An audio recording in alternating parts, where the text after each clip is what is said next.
그럼 지금부터 농지의 공공성 회복과 이용 보전 관리 방안 모색을 위한 국회 연속 토론의 세 번째 순서로 농업진흥지역 농지의 보전 관리, 지속 가능한 농업 농촌을 위한 지역 맞춤형 농지 정책에 대한 토론회를 시작하겠습니다. 저는 오늘 토론회 사회를 맡은 대통령 직속 농업농어촌 특별위원회 농업정책팀장 이은영입니다. 이어서 참석해 주신 내빈분들을 소개드리겠습니다. 먼저 이번 토론회를 주최해 주신 더불어민주당 전국농업위원장이신 국회 농해수위 소속 문금주 국회의원님 소개드리겠습니다. 대통령 직속 농업농어촌 특별위원회 김호 위원장님 참석하셨습니다. 다음은 오늘 토론회의 자장, 발제자 및 토론자를 소개드리겠습니다.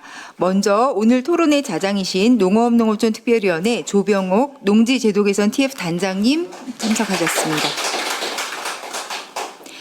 오늘 주제 발표를 맡아주신 한국농촌경제연구원 최광석 선임연구위원님 참석하셨습니다. 이어서 오늘 지정 토론자분들을 성함의 가나다 순으로 소개드리겠습니다. 강선희 전국 양파 생산자협회 정책위원장님 참석하셨습니다. 김승종 국토연구원 토지정책연구센터장님 참석하셨습니다. 김정섭 한국농촌경제연구원 선임연구위원님 참석하셨습니다. 서영석 한국후계농업경영인 중앙연합회 사무총장님 참석하셨습니다.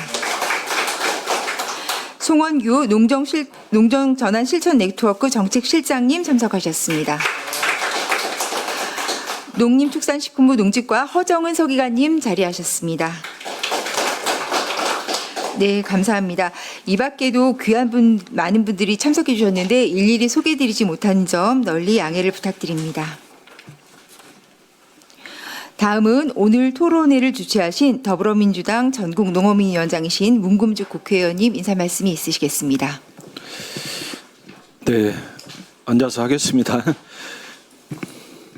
반갑습니다. 더불어민주당 전국농업위원장 고흥보성 장강진지역구 국회의원 문금주입니다.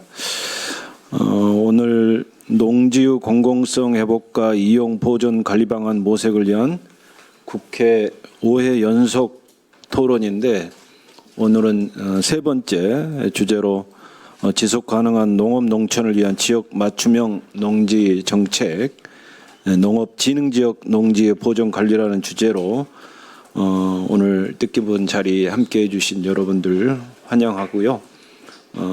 그리고 이 자리를 빛내주신 모든 분들께 감사하다는 말씀을 드립니다. 오늘 존경하는 대통령 직속 농어촌 특별위원회 김호 위원장님을 비롯해 주제 발표를 해주실 최광석 한국농촌경제연구 선임연구위원을 비롯한 우리 자장 및 지정 토론자분들께도 감사의 말씀을 드립니다. 우리가 함께 만들어가고 있는 이 농지제도 개편 연속 토론회가 오늘로써 벌써 세 번째입니다. 반환점을 돌았는데요. 5번의 제 장종 중에 그동안 현장의 절박한 목소리들을 들어봤는데 30년 넘게 굳어있던 묵은 제도를 뒤흔드는 커다란 파동을 느낀다고 해야 될까요? 어찌됐든 변화를 느껴가고 있습니다. 1, 2차 토론회에서 임대차와 세제라는 실타래를 풀었다면 오늘 3차 토론회에서는 농지정책의 핵심이자 현장의 수건인 드디어 농업진흥지역을 다루게 될 것 같습니다. 92년에 도입된 농업진흥지역 제도는 30년이 지난 지금 중앙정부 중심의 획일적 규제로 작용하며 시대의 변화를 따라가지 못하고 있다는 평을 받고 있습니다. 지역 여건과 고령화 속도가 다른데도 똑같은 잣대로 땅을 묶어두는 방식은 농민의 노후를 가로막는 족쇄가 돼가고 있습니다. 그러나 사실 어려운 문제입니다. 무조건적인 규제에서 벗어나 지역 맞춤형 농지 관리로 나아가야 된다라는 방향은 알면서도 그렇다고 무작정 너무 자유롭게 푸는 것도 식량 안보 차원에서 참 어려운 게 사실입니다. 보존 가치가 높은 농지에는 확실한 직불금과 세제 혜택이라는 정당한 보상은 지급하되 보존 가치를 상실했거나 지역 살리기에 필요한 땅은 유연하게 숨통을 터주는 전략을 융통성 있게 해주면 좋겠다는 바람을 가져보는데 사실 어렵죠. 네, 어렵습니다. 다만 국회에서는 30년 만에 맞이한 이 호기를 현장의 목소리를 담아 반드시 실효성 있는 입법으로 완성될 수 있도록 여러분과 한마음 한뜻으로 최선을 다하겠다는 말씀을 드리면서 인사 말씀에 가름하도록 하겠습니다. 감사합니다.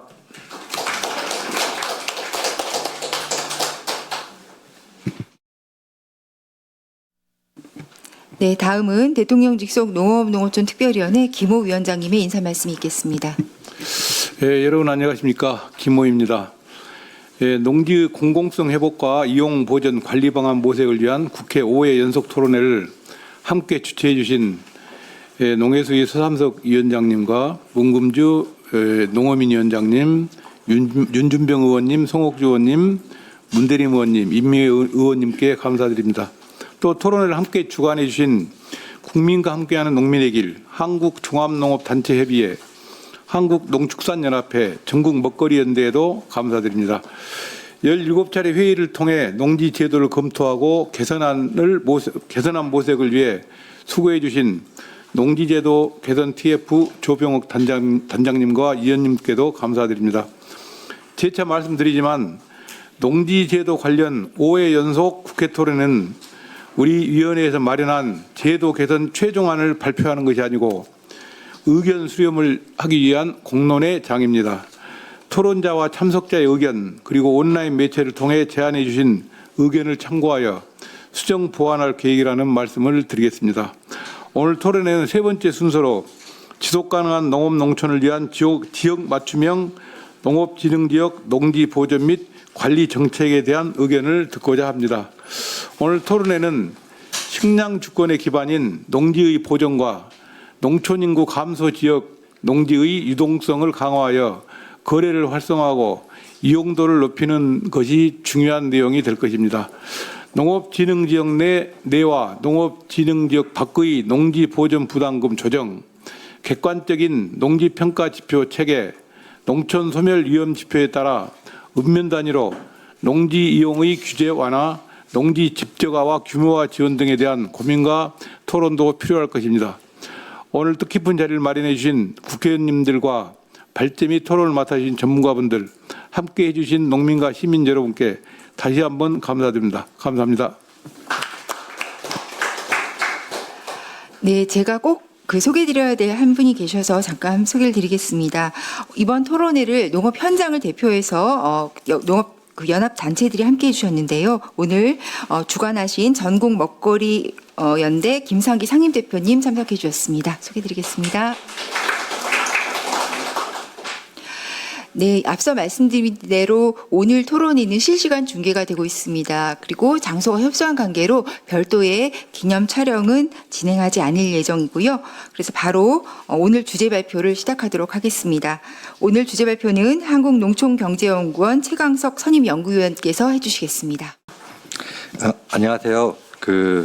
오늘 농특위 제3차 토론회에서 농업진흥지역 농지의 보존관리 정책 발제를 맡게 된 한국농촌경제연구원의 최강석입니다.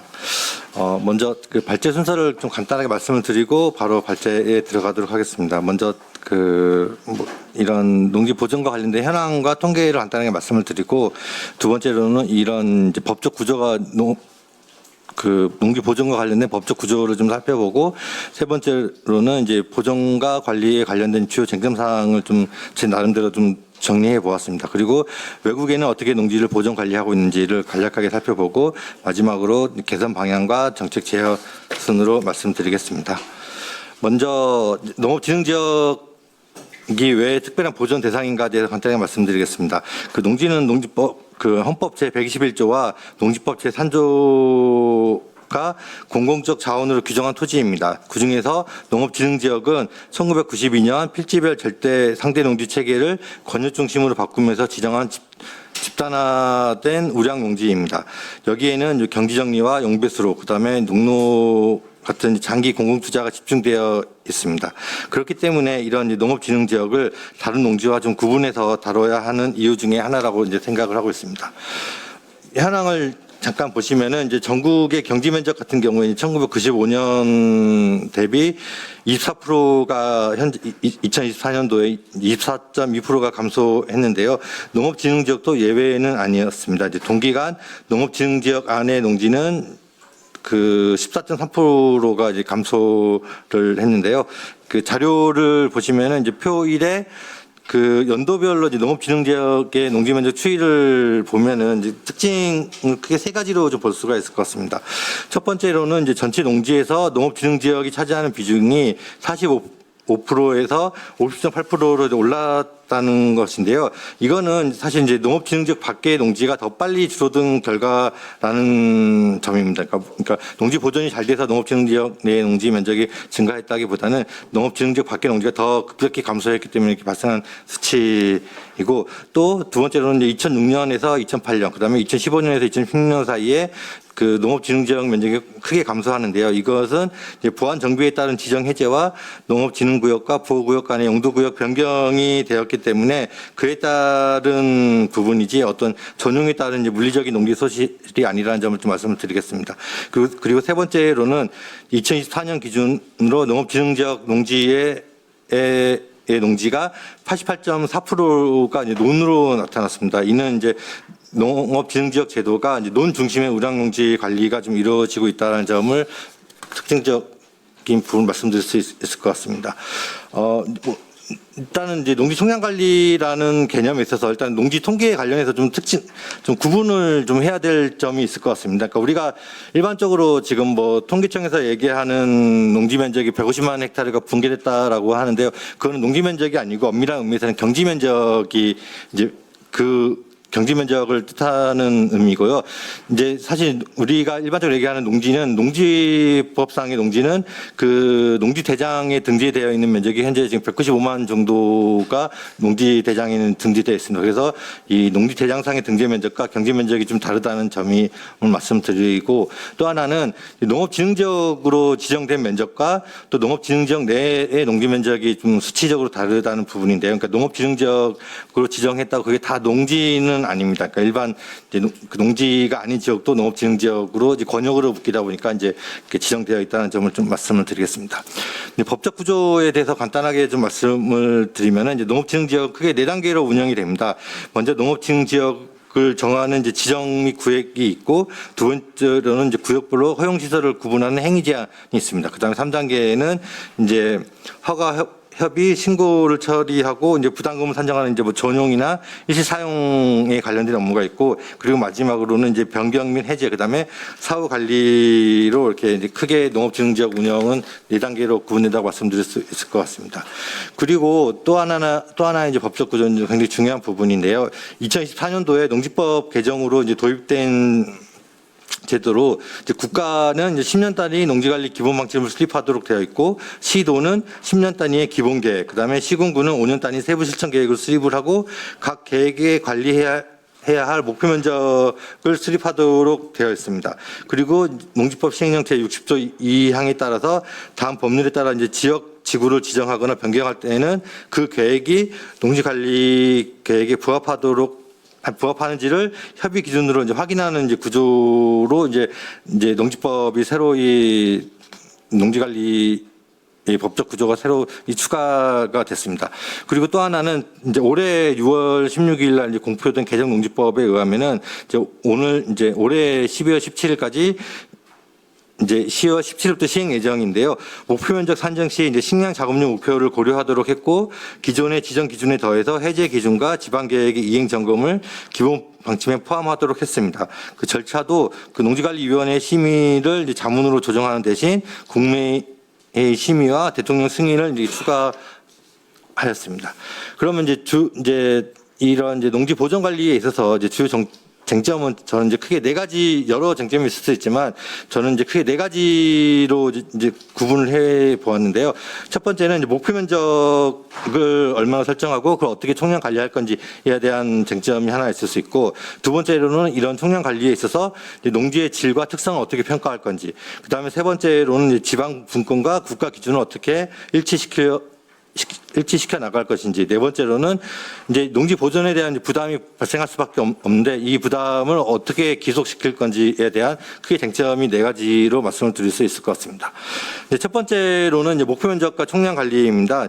이제 첫 번째 쟁점은 지금은 이제 목표 면적을 계획에 담도록만 되어 있는데 이 목표 면적을 어떻게 배분할 건지 이런 배분 방식과 그다음에 이런 목표 면적을 달성하지 못했을 경우에 어떤 조치가 이루어져야 되는지에 대해서 아직 정해져 있지 않았다라는 게 이제 하나의 쟁점 사항이 될 수 있을 것 같고요.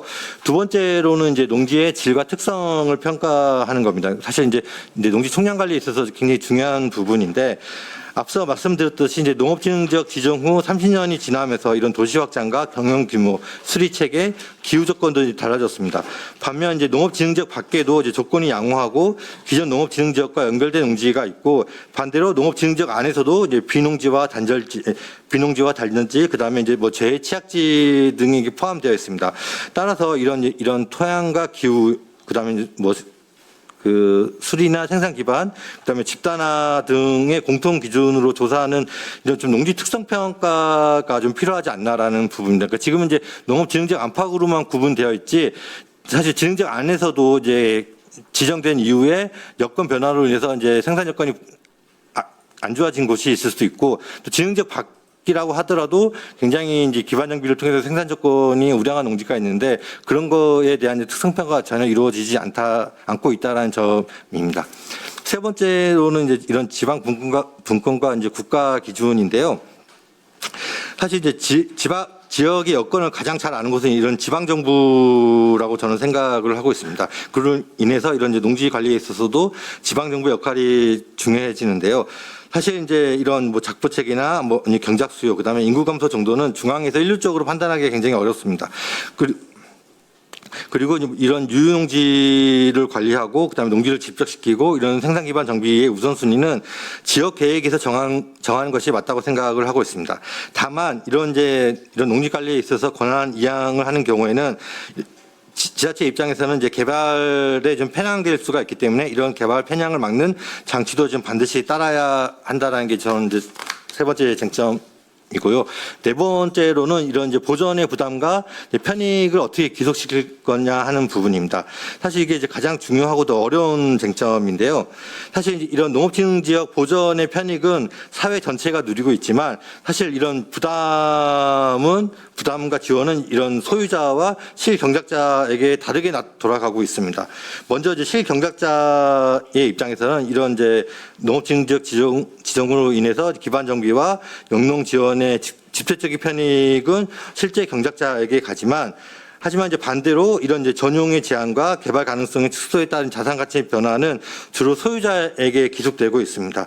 그래서 이런 이제 일률적인 지가 손실의 보상보다는 좀 소유자와 실경작자 그리고 이제 지역 공동체가 실제 보존에 기여하는 역할에 따라서 지원 목적과 수혜자를 좀 구분을 좀 해야 될 것 같습니다. 그러면 외국에서는 어떻게 이제 농지를 보존 관리하고 있는지 이제 간략하게 뭐 일본, 스위스, 캐나다, 이제 미국 사례를 중심으로 좀 저희 발제와 관련된 부분을 중심으로 말씀을 드리겠습니다. 먼저 일본 같은 경우인데 일본도 그러니까 우리나라 농지법 체계가 사실 일본의 농지법 체계를 오다 보니까 굉장히 제도적으로 유사합니다. 그러니까 사실 일본도 우리나라와 같은 농업진흥지역 제도를 운영을 하고 있고 우리는 이제 그걸 농업진흥지역 제도라고 명명하고 있지만 일본은 농용지라고 이렇게 명칭을 가지고 있습니다. 그래서 일본 같은 경우에는 2035년도에 농용지 구역 내 농지 확보 목표를 390만 헥타르로 제시를 했습니다. 그리고 이런 390만 헥타르는 이제 감소를 허용하는 물량이 아니라 정책적인 노력을 통해서, 그러니까 예를 들어서 유유지를 복원한다든지 아니면은 농용지를 신규 지정하든지 그런 정책적인 노력을 통해서 390만 헥타르를 확보하도록 하는 목표 면적입니다. 그래서 이 농용지 구역 안에 농지는, 그러니까 우리로 치면 농업진흥지역 내의 농지는 먼저 시정촌, 우리로 치면은 이제 기초지자체에서 농지관리 실천 계획을 수립을 하는데, 이 농지관리 실천 계획에서 그 농업진흥지역을 해제하려면은 이런 계획에서 먼저 제외한 다음에 전용 허가 절차를 밟도록 하고 있습니다. 그래서 이런 이제 농업진흥지역의 제외가 개별 허가가 아니라 계획 변경으로 이루어지도록 하고 있습니다. 그리고 이런 이제 농용지, 우리로 치면 농업진흥지역 내에는 이제 농지중간관리기구라고 해서 우리로 치면 농지은행 같은 기구가 농지 이용권 설정과 집적을 이제 집중적으로 이제 담당을 하고 있습니다. 그래서 일본 같은 경우에는 이런 이제 보존과 유동화를 따로 운영하지 않고 같이 보존하는 지역에 유동화를 촉진하는 정책을 같이 하고 있다는 점을 말씀을 드리겠습니다. 뭐 스위스 같은 경우에는 이제 목표를 정하는 방식이 약간 좀 한데요.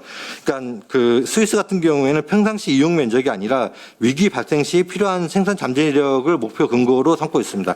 제가 알기로는 그 식량 자급률 아니고 그 칼로리 소비 1인당 칼로리 소비율을 역산을 해서 목표 면적을 이렇게 산정을 하고 있습니다. 그래서 이 목표 면적을 이제 칸톤별로 이제 의무할당으로 배분하고 있는데요. 여기서 칸톤으로 치면, 우리로 치면 시도 단위입니다. 근데 시도 단위로 이런 이제 필요한 면적을 43만 8,460헥타르인데 이걸 이제 시도별로 이렇게 의무 할당을 하고 있습니다.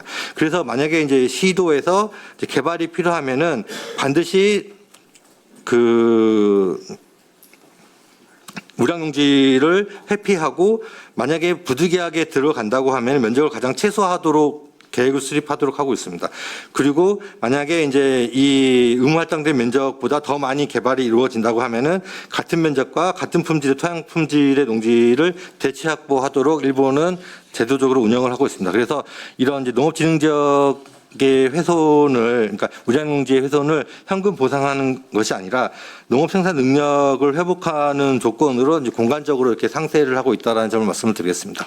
그리고 이제 캐나다와 미국 같은 경우에는 이제 평가 수단을 하고 있는데요. 그 두 제도 모두 독립된 허가 제도는 아니지만 이런 이제 그 농지 전용이나 아니면 이제 개발 계획의 허가를 판단하는 뒷받침하는 제도로서 이제 그 캐나다 같은 경우에는 농업 영향 평가라는 제도를 운영을 하고 있고, 미국에는 리사라는 제도를 이렇게 운영을 하고 있습니다. 이제 캐나다 같은 경우에는 농지 손실뿐만, 그러니까 농지 전용으로 인해서 농지 손실뿐만 아니라 이제 영농 활동의 접근성, 그다음에 배수, 농기계 이용, 그다음에 주변 농지의 분절까지 검토해서 그 권고를 계획과 인허가 조건에 반영하도록 하고 있고, 그 미국 같은 경우에는 토양 자체의 평가, 그다음에 그 토양이 입지해 있는 위치 등을 평가를 통해서 어떤 연방 지원, 그러니까 연방 정부 차원의 어떤 개발 사업 같은 경우에 할 때 반드시 리사의 평가를 받도록 이렇게 하고 있습니다. 그래서 뭐 시사점을 간단하게 말씀을 드리면은 크게 4가지로 말씀을 드릴 수 있을 것 같습니다. 일단은 국가 차원의 목표를 세우면 그게 반드시 지역 계획과 연결되도록 하고 있다라는 부분이고요. 그다음에 농업진흥지역의 조정은 개별 허가 사항이 아니라 그 지역 단위의 계획을 변경하는 체계로 이루어진다는 점입니다. 그다음에 우량농지의 대체 확보는 면적과 품질을 함께 고려하고 있다는 점이고, 그다음에 이런 이제 그 전용행위의 평가와 허가의 법적 관계를 명확히 하고 있다는 점이 시사점이라고 말씀드릴 수 있을 것 같습니다. 그러면 이제 개선 방향입니다. 이제 개선 방향은 저는 이제 크게 5가지로 생각을 하고 있는데요. 첫 번째로는 이제 농지관리 기본방침 수립 및 이행 기준을 명확히 하는 거고, 두 번째는 농업진흥지역 지정, 변경 해제의 계획적 관리가 필요하다는 점입니다. 세 번째로는 농지전용 영향평가 제도가 필요한 부분이고, 또 하나는 기존이나 신규 농업진흥지역 지역에 대한 보존 지원이 좀 필요하다라는 점입니다. 그다음에 다섯 번째로는 농지은행의 이런 보존되어 있는 지역에 대한 농지은행 기능을 좀 더 강화할 필요가 있다라는 점입니다. 먼저 첫 번째입니다. 먼저 농지관리기본방침 수립입니다. 현재 이제 국가 목표는 전체 농지와 농업진흥지역의 농지를 나누어서 좀 저는 설정을 해야 될 필요가 있을 것 같습니다. 현재는 그냥 목표 면적을 수립하도록 되어 있는데 그 목표 면적이 전체 농지 면적인지 농업진흥지역 내 목표 면적인지가 명시되어 있지 않습니다. 사실 이제 전체 농지 면적은 식량 생산과 다원적 기능을 고려한 거시 지표의 성격을 가지고 있고, 농업진흥지역 내의 농지 목표는 집단 우량농지의 보존 하안을 운영하는 것이 저는 맞다고 이렇게 생각을 하고 있습니다. 그리고 이제 시도의 목표도 단순히 과거의 실적이 추세가 아니라 농지 면적, 그다음에 토양이나 생산 기반, 그다음에 그 지역에 처해 있는 도시화의 압력 등을 함께 고려해서 좀 배분할 필요가 있을 것 같습니다. 두 번째 개선 방향은 농업진흥지역 지정 변경 해제의 계획적 관리입니다. 현재 농업진흥지역 밖의 우량농지의 신규 편입을 좀 일회성 사업이 아니라 상시적인 농지관리 업무로 바꾸고 지원 수단을 후보지 검토 단계에서부터 함께 좀 제시를 할 필요가 있을 것 같습니다. 그리고 그 농업진흥지역의 변경이나 해제는 단기적으로 이런 농지관리 기본계획이나 실천계획과의 좀 정합성 검토를 반드시 포함할 필요가 있을 것 같습니다. 지금 현재 농업진흥지역 해제가 면적이 3헥타르 미만인 경우에는 그 해제가 할 수가 있는데요. 단순히 그 진흥지역 집단화 면적이 작다는 이유만으로 자동 해제하지 말고 해제 목적과 해제 사유를 명확히 하고 그 해제 사유가 소멸될 경우에는 다시 농업진흥지역으로 좀 환원도 해야 될 필요가 있을 것 같습니다. 세 번째로는 농지전용 영향평가 제도의 단기적인 도입입니다. 현재도 사실 이제 농지 전용 심사에서는 전용 목적과 면적의 적정성, 그다음에 집단화 정도, 그다음에 인근 농업 경영 피해가 검토가 있습니다. 하지만 그 이런 이제 복수의 입지 대한 평가, 그다음에 누적 영향 등과 같은 기준으로 비교 검증하는 절차가 아직은 좀 부족합니다. 따라서 허가권자가 그 농지 전용의 필요성과 입지 대안, 그다음에 농업 영향을 판단하도록 돕는 전문 검토 절차가 좀 필요할 것 같습니다. 하지만 이런 이제 그 법률상 허용되지 않는 사업이 단순히 이 평가 점수가 높다고 허용되는 일은 좀 없어야 될 것 같고요. 현재 농지법에서 허용하는 대상에 한해서 이런 이제 농지 전용 영향 평가 제도가 검토돼야 될 부분일 것 같습니다. 그리고 그 규모, 이 대상에 있어서도 현재 그 농식품부의 장관 허가 사항이 그 농업진흥지역 내에는 3헥타르 이상이고 농업진흥지역 밖은 30헥타르 이상인데, 일단은 장관 허가 사항부터 좀 단계적으로 이런 농지 전용 영향평가 제도를 좀 검토할 필요가 있지 않나라는 생각이 듭니다. 네 번째로는 이제 기존이나 아니면 신규 농업진흥지역 지정에 대한 보전 지원을 하는 것입니다. 현행 제도에서도 농업생산 기반 우선 투자와 그 직불단가 우대가 있습니다. 하지만 이제 개별 농업인과 지역이 체감할 수 있는 지원으로 좀 연결되지 못하는 부분이 있는데요. 따라서 이런 이제 신규 지정 지역만 우대하면은 기존에 지정된 농업진흥지역과 역차별이 생길 수 있기 때문에 모든 농업진흥지역에 적용되는 공통보존지역과 신규 지정의 초기에 한시적인 전환 지원 등을 좀 구분해서 접근할 필요가 있을 것 같습니다. 그리고 좀 지원 대상도 실경작자와 소유자와 좀 지역 공동체로 좀 나눌 필요가 있을 것 같습니다. 사실 실경작 같은, 그러니까 사실 이제 직불금 단가를 높여주는 경우에는 실경작자에게는 유익하지만 사실 이제 토지 소유자인 자는 본인이 작용하지 않는 경우에는 사실 이제 별 혜택이 되지 않거든요. 그래서 그 토지 소유자 지원은 이제 지가 하락 보상이 아니라 일정 기간 안정적으로 뭐 임대차를 제공한다든지 아니면 이제 농지 집적에 참여하는 경우에는 이런 교부금을 지원하는 등과 좀 연계해서 좀 지원을 할 필요가 있을 것 같습니다. 마지막으로 다섯 번째는 이제 농지은행 기능을 강화하는 건데요. 현재도 매입비축과 농지 매매 지원, 그다음에 임대 수탁 사업은 대상 농지와 소유자 요건이 전혀 서로 다릅니다. 이래서 이제 사업별 요건을 충족을 하고 소유자 동의가 있는 농지는 좀 지역 계획과 연계해서 중개, 매매, 수탁하는 방식으로 좀 기능을 좀 강화할 필요가 있을 것 같습니다. 특히 이 장기 임대차 사업과 이런 생산 기반 정비 사업의 선정 기준을 좀 일치화시켜서 이런 이제 농지은행 기능을 좀 확대하는 게 좀 필요하지 않나라고 생각을 하고 있습니다.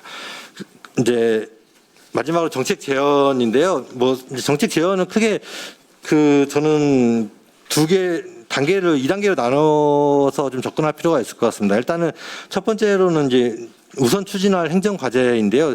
행정 과제는 크게 저는 네 가지인데요.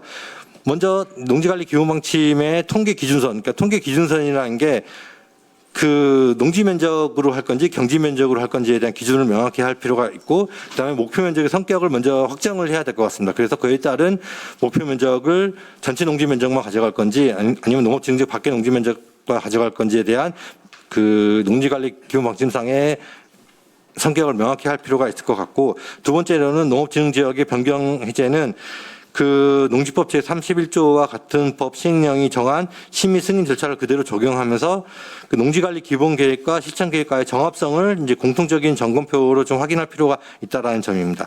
세 번째로는 농지전용 영향평가의 법정 근거를 마련하기 전에는 뭐 새로운 의무 허가처럼 운영하지 말고 뭐 장관 심사나 허비 대상, 그다음에 공공개발 사업을 중심으로 좀 이런 표준 평가표와 전문 검토 절차를 좀 시범적으로 운영할 필요가 있다라는 점입니다. 그다음에 네 번째로는 농지법 제33조의 우선 투자 근거를 바탕으로 농지은행의 장기 임대, 그다음에 직접 사업, 그다음에 이런 기반 정비 사업의 공동 선정 기준과 별도 예산과 사업 시스템을 마련해서 이런 농지 보존과 농지 이용의 연계 시범 사업을 좀 실시할 필요가 있다라는 부분입니다.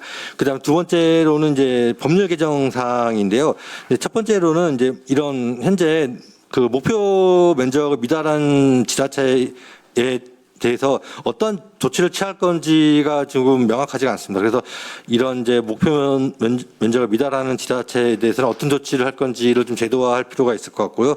두 번째로는 농지전용 영향평가와 전용 허가와의 관계를 법률로 좀 규정할 필요가 있다라는 부분이고, 세 번째로는 이제 농업진흥지역 보전은 이제 지정 면적을 유지하는 데 그치지 않고 앞서 말씀드렸던 실제 경작과 생산 기반을 지속적으로 유지하는 것을 목표로 관련 부분을 좀 연계할 필요가 있다라는, 제도화할 필요가 있다라는 게 세 번째 이제 법률 개정으로 말씀을 드리겠습니다. 이상 발표를 마치겠습니다. 네, 주제 발표를 해주신 최강석 박사님께서는 농지의 보존 관리를 위한 쟁점 사항을 좀 짚어주셨고요. 그것과 관련해서 해외의 여러 보존 관리와 관련 사례를 좀 짚어주셨습니다. 아울러 농업진흥지역 보존관리 정책의 개선 방향으로 5가지를 말씀해 주셨고, 마지막에 정책 제언을 통해서 행정과제와 관련된 부분, 그리고 법률을 개정할 부분까지 차례대로 짚어주셨습니다. 자, 그러면은 지금부터는 지정 토론을 이어가도록 하겠습니다. 이번 토론은 좌장이신 조병옥 농업농어촌 특별위원회 농지제도 개선 TF 단장님께서 진행해 주시겠습니다. 네, 반갑습니다. 최 박사님 발제 잘 들었고요. 저희 TF에서 이 토론을 하면서 진흥지역과 관련된 문제, 그리고 비진흥지역과 관련된 문제까지 종합해서 아주 많은 토론이 있었는데, 사실상 한국의 농지의 현실이 진흥지역과 비진흥지역의 비율이 약 5대5 정도로 아주 애매한 구조로 되어 있습니다. 일본 같은 경우에는 진흥지역이 90%고 비진흥지역이 한 10% 정도밖에 안 되기 때문에 농업정책, 농지정책을 세우기에는 그나마 좀 용이하지 않나 이런 생각이 들 정도로 우리는 상당히 불합리한 구조가 있어서 여기에 대한 어떤 농지 지가의 차이, 그다음에 이용의 문제, 그다음에 재설정의 문제 이런 것까지 토론을 했는데 여러 가지의 논의 과정 중에서 저희들이 합의되고 토론되어진 내용만 안구를 뽑아서 좀 발제를 해 주신 것 같습니다. 발제 잘 들었고요. 이와 관련된 토론들을 한번 들어보도록 하겠습니다. 오늘은 사회자 직근으로 우리 서용석 사무총장님부터 토론을 한번 해보도록 하겠습니다. 예, 총장님 부탁드립니다. 네, 방금 소개받은 저는 한동현 중앙연합회 사무총장 서영석입니다. 먼저 처음으로 시켜주셔서 감사드리고요. 뒤에서 아마 중복되는 얘기들이 좀 나올 것 같아서 저는 먼저 좀 말씀드리겠습니다. 지금 이제 전수조사, 이제 심층조사를 하고 있는 시기인데, 이제 기본조사 마무리되고, 이런 시기에 이렇게 시리즈 농지 토론회가 있다라는 점은 추후 우리 정책이 그 현장에 조금 농업인들이 좀 체감할 수 있는 정책들로 좀 나오는데 도움이 되지 않을까 하는 그런 생각을 가져봅니다.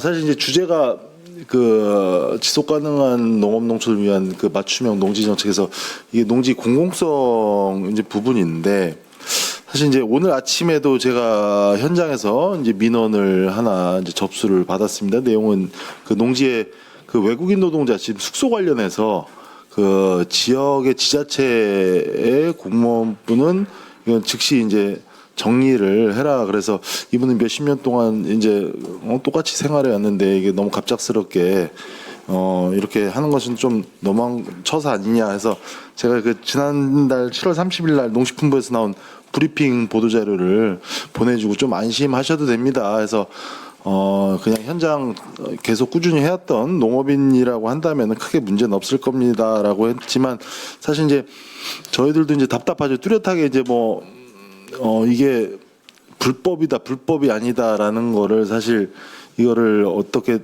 그분의 사정을 들어보면은 다 각각의 또 이유가 있기 때문에 사실 이거를 갈라내기가 굉장히 조금 어려운 부분이 아닌가 하는 그런 생각을 가져봅니다. 이 지능구역과 관련해서 저희가 사실 그 토론회, 농지 토론회는 예전부터 굉장히 많이 있었고요. 특히 LH 사태 이후에 그때 당시에 그 LH의 그 임직원들의 이제 방만한 그런 내용들로 인해서 규제 정책으로 갔다가 또 시간이 지나다 보니까 규제가 너무 심해서 이게 현장에 그 농지 거래라든지 이제 위축이 많이 된다 해서, 그래서 뭐 체험형 쉼터를 뭐 완화를 한다든지 이런 정책들이 또 추가 나왔죠. 그랬다가 이제 다시 지금 물론 농식품부는 뭐 아니라고 하지만 이게 과거와 현재 간의 그 농지 거래에서 크게 차이가 없다라고 하지만, 근데 현장에서 느끼는 체감은 굉장히 좀 거래가 위축됐다, 절벽이다, 이런 표현들을 쓰시거든요. 근데 사실 어느 것이 이게 맞다 틀리다라고 하는 게 이게 뭐 데이터가 없기 때문에 모르겠지만, 가장 중요한 점은 현장에서 일단 불안감을 좀 없애는 것이 좀 매우 필요하다라는 생각이 들고요. 그래서 따라서 이 토론의 마지막 좀 결정이 되어야 되는 상황은 그 현장의 농업인들도 그렇고 우리 국민들도 다 같이 좀 공감할 수 있는 정책이 마지막에 조금 완성이 돼야 되지 않을까 싶습니다. 지금 지능구역 같은 경우에는 여러 가지 이제 장단점이라고 표현하면 좀 그렇지만, 예를 들어서 그래도 국토의 그 장점이라고 표현한다면 먼저 우량 농지하고 그리고 식량 안보에 기여를 하고, 그리고 그 난개발을 방지를 하고, 국토의 효율적 이용을 하고, 그리고 농업 생산의 투자의 이제 집약화가 될 수 있죠. 사실 지능구역이라고 한다면 굉장히 기본적으로 국가에서 돈을 들여서 정비를 한 땅입니다. 그래서 그 토지를 다 구획을 다 만들어서 사실 이 토지가 그냥 만들어진 게 아니라 다 그 토지에 투자를 해서 만들어진 정말 그 좋은 땅이거든요. 우량농지. 우량농지를 여태까지 이렇게 잘 보존을 해 왔기 때문에 저희가 그나마 우리 주곡인 쌀 같은 경우에는 거의 100%를 이제 유지를 하고 있는 부분인 거고, 향후에도 식량 안보에도 도움이 되는 부분일 거라고 저는 생각이 됩니다. 그래서 향후에도 이제 안정적인 안정적인 식량 안보를 위해서 우리 지능구역은 절대적으로 필요하다. 다만 우리 농업인분들이 이제 고령화가 되고 또 이제 승계할 수 있는 농업인들이 좀 없는 분들이 많다 보니까 이 부분에서 부분들은 이제 좀 약간 그 사유재산권이라고 조금 생각하시는 분들이 현장 농업인들은 이제 생각을 하고 계시고요. 그래서 사유재산권을 우량 지능구역으로 묶어놨기 때문에 난 몇십 년 동안 내 재산권을 침해받고 있다, 이런 얘기를 하시는 분들도 있고, 그리고 그 공간에 최근 이제 특히 청년들 같은 경우에는 뭐 체험 농장이라든지 아니면 스마트팜 그리고 관광시설 등으로 좀 활용하고 싶은데 이런 부분에서 좀 유연성이 좀 부족하다. 그리고 지방 소멸과 인구 유입에 따라서 이제 귀농귀촌으로 오고 싶어 하시는 분들이 계신데 이런 부분에서 조금 그 가로막을 수 있는 요인들로 좀 작용을 한다라는 것들이 이제 뭐 주로 나오는 얘기들이고요. 저는 그래서 사실 이런 것들이 조금 완화를 하기 위해서는 처음에 스타트 시초 자체가 사실 이번에 이제 물론 조사를 하는 거는 굉장히 좀 필요하다고 생각합니다. 왜냐하면 조사를 통해서 저희가 알 수 있는 것들이 많이 있는데 이거를 단순히 그냥 지금 투기다 아니다 이렇게 좀 접근하다 보니까 오히려 불안감이 증폭되지 않았나. 저는 예를 들어서 이 조사를 통해서 우리가 청년농들을 그 유입을 육성을 하고 그다음 농지은행에 그 공급을 활성화하고 예를 들어서 또 그리고 공익직불제하고 농업보조금을 투명화를 한다든지 그리고 이거 DB를 전산화를 이제 디지털로 해서 일원화를 하고 그 농촌 공간계획에 활용을 하고 그리고 특히나 저는 그 전수조사를 통해서 향후 농산물이 수급이 굉장히 불안정한데 이 수급 균형에도 좀 안정적으로 할 수 있는데 이 조사가 굉장히 좀 그 유의미하지 않을까 하는 생각이 듭니다. 다만 이제 그 저희가 또 하나 이제 특히 이제 그 부재지주라든지 아니면은 그 관내에서 하시는 예를 들어서 실경작자도 있을 수 있고 실경작자가 아닐 수도 있는데 이거 특히나 이제 도시민들은 어떻게 우리가 앞으로 바라봐야 될 것인가. 우리가 이제 저도 이제 농업인 단체다 보니까 우리가 이제 농촌 현장 그 농업인만 바라보는데 실제 현실에서는 도시민들이 가지고 있는 부분들을 어떻게 해소할 것인가. 물론 거기에 투기 형태도 있을 수 있지만 예를 들어서 물려받은 땅도 있을 수 있고 이게 여러 가지 형태가 있는데 이 부분들을 어떻게 하면 우리가 슬기롭게 극복해 낼 것인가가 조금 그 이 마지막에는 좀 좀 도출이 돼야지 그분들도 그래서 예를 들어서 뭐 보통 많이 얘기하시는 게 뭐 농지은행에 좀 우리가 그 양성화를 해서 농지은행에 좀 맡길 수 있는 장치를 마련한다든지 그런 것들이 좀 나와서 그 우리 도시민들도 마찬가지고 현장의 농업인들도 마찬가지고 조금 그 우리가 좀 생각할 때 이 정도는 당연히 타당할 수 있겠구나라는 정도의 수준이 좀 나오면 좋겠다라는 생각이 들고요. 그래서 또 이제 향후에 그래서 개선점으로는 저는 좀 그 투트랙으로 가면 좋지 않을까 하는 생각입니다. 예를 들어서 이제 보존을 당연히 해야 되는 건데 그리고 그래서 묶어두기 식으로 하는 보존보다는 핵심 우리가 가지고 어느 정도의 핵심 우량 농지를 집중해서 보존할 것인가 그리고 그 외에는 아까 또 문금주 의원님도 말씀하셨지만 그 유연하게 어떻게 좀 활용할 수 있는 부분들은 어떤 것이 있을까 그리고 뭐 소멸 지역과 또 비소멸 지역은 또 어떻게 차별을 할 것인가 하는 그래서 그 농촌의 이제 고령화 그리고 지방 소멸에 대한 문제를 적극적으로 대응하고 그리고 스마트팜 농업 그리고 농촌 공간 재구조화 그리고 농민의 재산권에 대한 그 또 이제 예를 들어서 뭐 보상책이랄지 이런 것들이 같이 좀 해서 결국에는 우리 현장과 그리고 이제 법과 너무 그 괴리가 나지 않게끔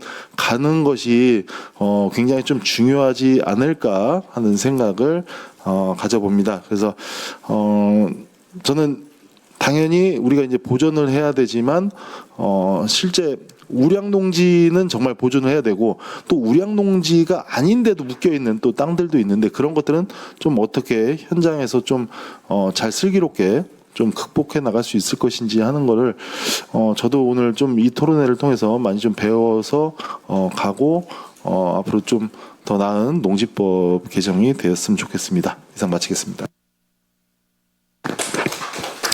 네, 총장님 고맙습니다.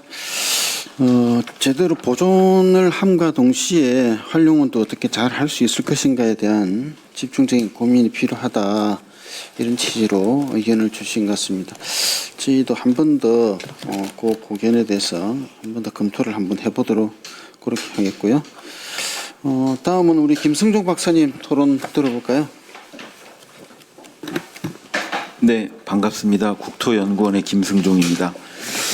여기 농업진흥지역 보전 관련돼서 토론에 불러주셔서 감사하고요.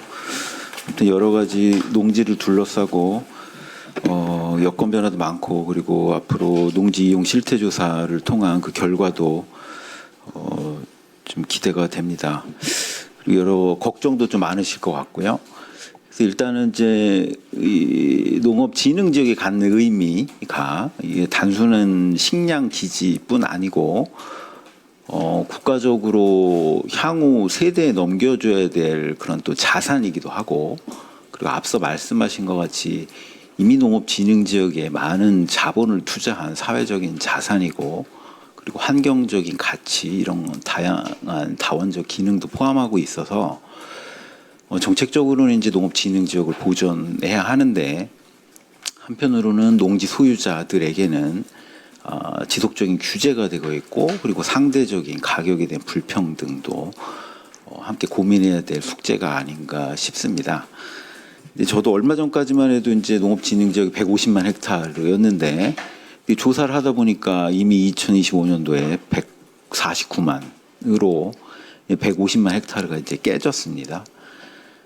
현실적으로 이 면적은 이제 경지 면적이고 농업진흥 지역에 대한 지금 논의를 하고 있는데 이 경지 면적 자체에 대한 전용을 막을 수 있는 현실적인 방법은 이제 없지 않나라는 생각이 들고 그래서 농지법에서 이제 농지 관리 계획을 수립해서 목표를 설정을 하고 농지를 보존하자 이런 차원에서 이제 지금 논의를 하고 있습니다. 그러나 또 농지 총량을 유지하는 것도 쉽지는 않습니다.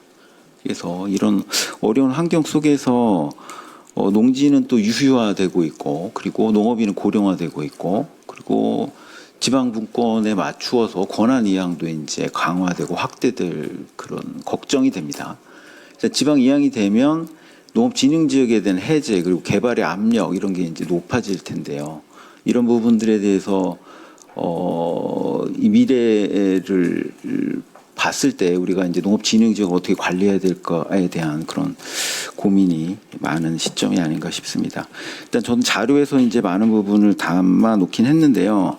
이제 가장 큰 문제는 국토 관리 차원에서 농지를 바라보면 그 국토의 계획 및 이용에 관한 법률에서 도시 지역 그리고 관리 지역 그리고 농림 지역, 자연환경 보전 지역 이렇게 4개로 이제 섹터를 구분해 놓고 있습니다. 근데 이제 이렇게 구분하고 있는 이유는 필요한 도시 용지에 필요한 용지들은 도시에서 그리고 부족하다면 관리 지역에서 그리고 그 다음에 이제 농업인은 임업을 위해서 이제 농림 지역을 지정하고 있는데 상대적으로 지가가 낮습니다. 규제를 하게 되면 개발의 가치가 떨어지니까 이제 지가가 떨어지는데 이 가격이 낮으니까 오히려 농림 지역, 농업진흥 지역의 개발 압력이 높아지고 관리 지역은 오히려 개발이 되지 않고 있는 그렇지만 잠재적인 토지 가치가 높기 때문에 가격은 높은 수준을 유지하면서 토지 이용의 순위가 좀 뒤바뀐 상태다. 이런 문제도 고민이 됩니다. 그래서 제가 생각할 때는 농업진흥 지역의 이 개발 압력은 가격이 싸기 때문에 개발하기 때문에 개발 압력이 높기 때문에 이 경제적인 이유로 개발하려는 거는 경제적인 논리로 대응할 필요가 있는 것으로 보이고요. 그래서 일단은 농지 전체에 대한 등급화를 좀 하고 우량 농지 경우에 농지 보존 부담금을 좀 강화할 필요가 있겠다는 생각이 듭니다. 농지 보존 부담금이 2006년도에 이제 캡이 생기고 그 이후에 뭐 바뀐 게 없습니다. 그리고 상한이 계속 유지되고 있고, 근데 가격은 이제 많이 올랐잖아요. 그래서 농지 보존 부담금 상한도 뭔가 좀 개선이 좀 필요하고, 그리고 우량 농지인 경우에 이제 농지 보존 부담금을 좀 강화해서 부과를 한다면, 그럼 개발을 하더라도 우선순위를 정해서 그 사업성에 맞추어서 개발 수요가 좀 달라지지 않을까. 일단 그런 생각이 좀 들고요. 그리고 아까 말씀드린 바와 같이 이미 그 경제정리 등에 투입된 사회적 자본이 있기 때문에 아무리 공익사업이라고 하더라도 감면을 100% 한다든지 이런 거는 정책적으로 모순되는 그 제도라는 생각이 듭니다. 그래서 향후 공익사업에 대한 감면도 폐지 그리고 감면 비율도 낮춰야 되지 않을까라는 그런 생각이 들고요. 두 번째로는 이제 그 관리 수단이 필요한데 농지 총량을 유지를 하자라고 하는 것이 구호로만 될 수는 없을 것 같습니다. 그리고 각 지역 실정에 맞추어서 농지 전용도 필요하고 그리고 농업 진흥 지역에 대한 해제 요구도 이제 많을 것으로 보이는데요. 근데 이제 저희가 전에 이제 대체농지 지정을 했었습니다. 이건 이제 도 단위로 이루어졌었지만 어려운 게 추가로 지정할 곳이 없다. 이런 이유로 이제 폐지가 됐는데 저는 이 총량이라는 것은 전국 단위에서 관리를 할 필요가 있다고 보이고요. 국가적으로 개발 수요가 높은 곳에서는 농업진흥지역을 해제하더라도 개발량이 낮은 곳에 추가적으로 농업진흥지역을 지정할 수 있도록 그 개발에 대한 농업진흥 지역에 대한 이 지역 간의 어떤 지정에 대한 부담금을 양자 간의 부담을 지우고 그리고 그것에 대한 총량을 거래할 수 있는 시스템을 도입하면 어떨까라는 그런 제안을 드립니다. 그리고 마지막으로는 이 지가 하락이나 규제에 따른 이제 불평등에 대한 문제인데 앞서도 말씀을 해주시긴 했는데 이 공익청 직불금에 대한 농업진흥지역 안팎의 차이가 거의 없습니다.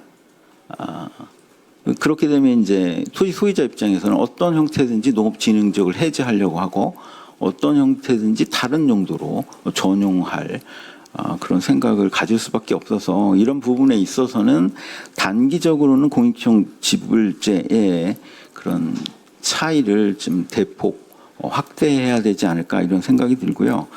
그리고 추가적으로는 농지 소유자에게 농지 보전 직불제라는 이름으로 소유자가 실질적으로 이거 보상금이라고 보기는 좀 어려울 것 같고요.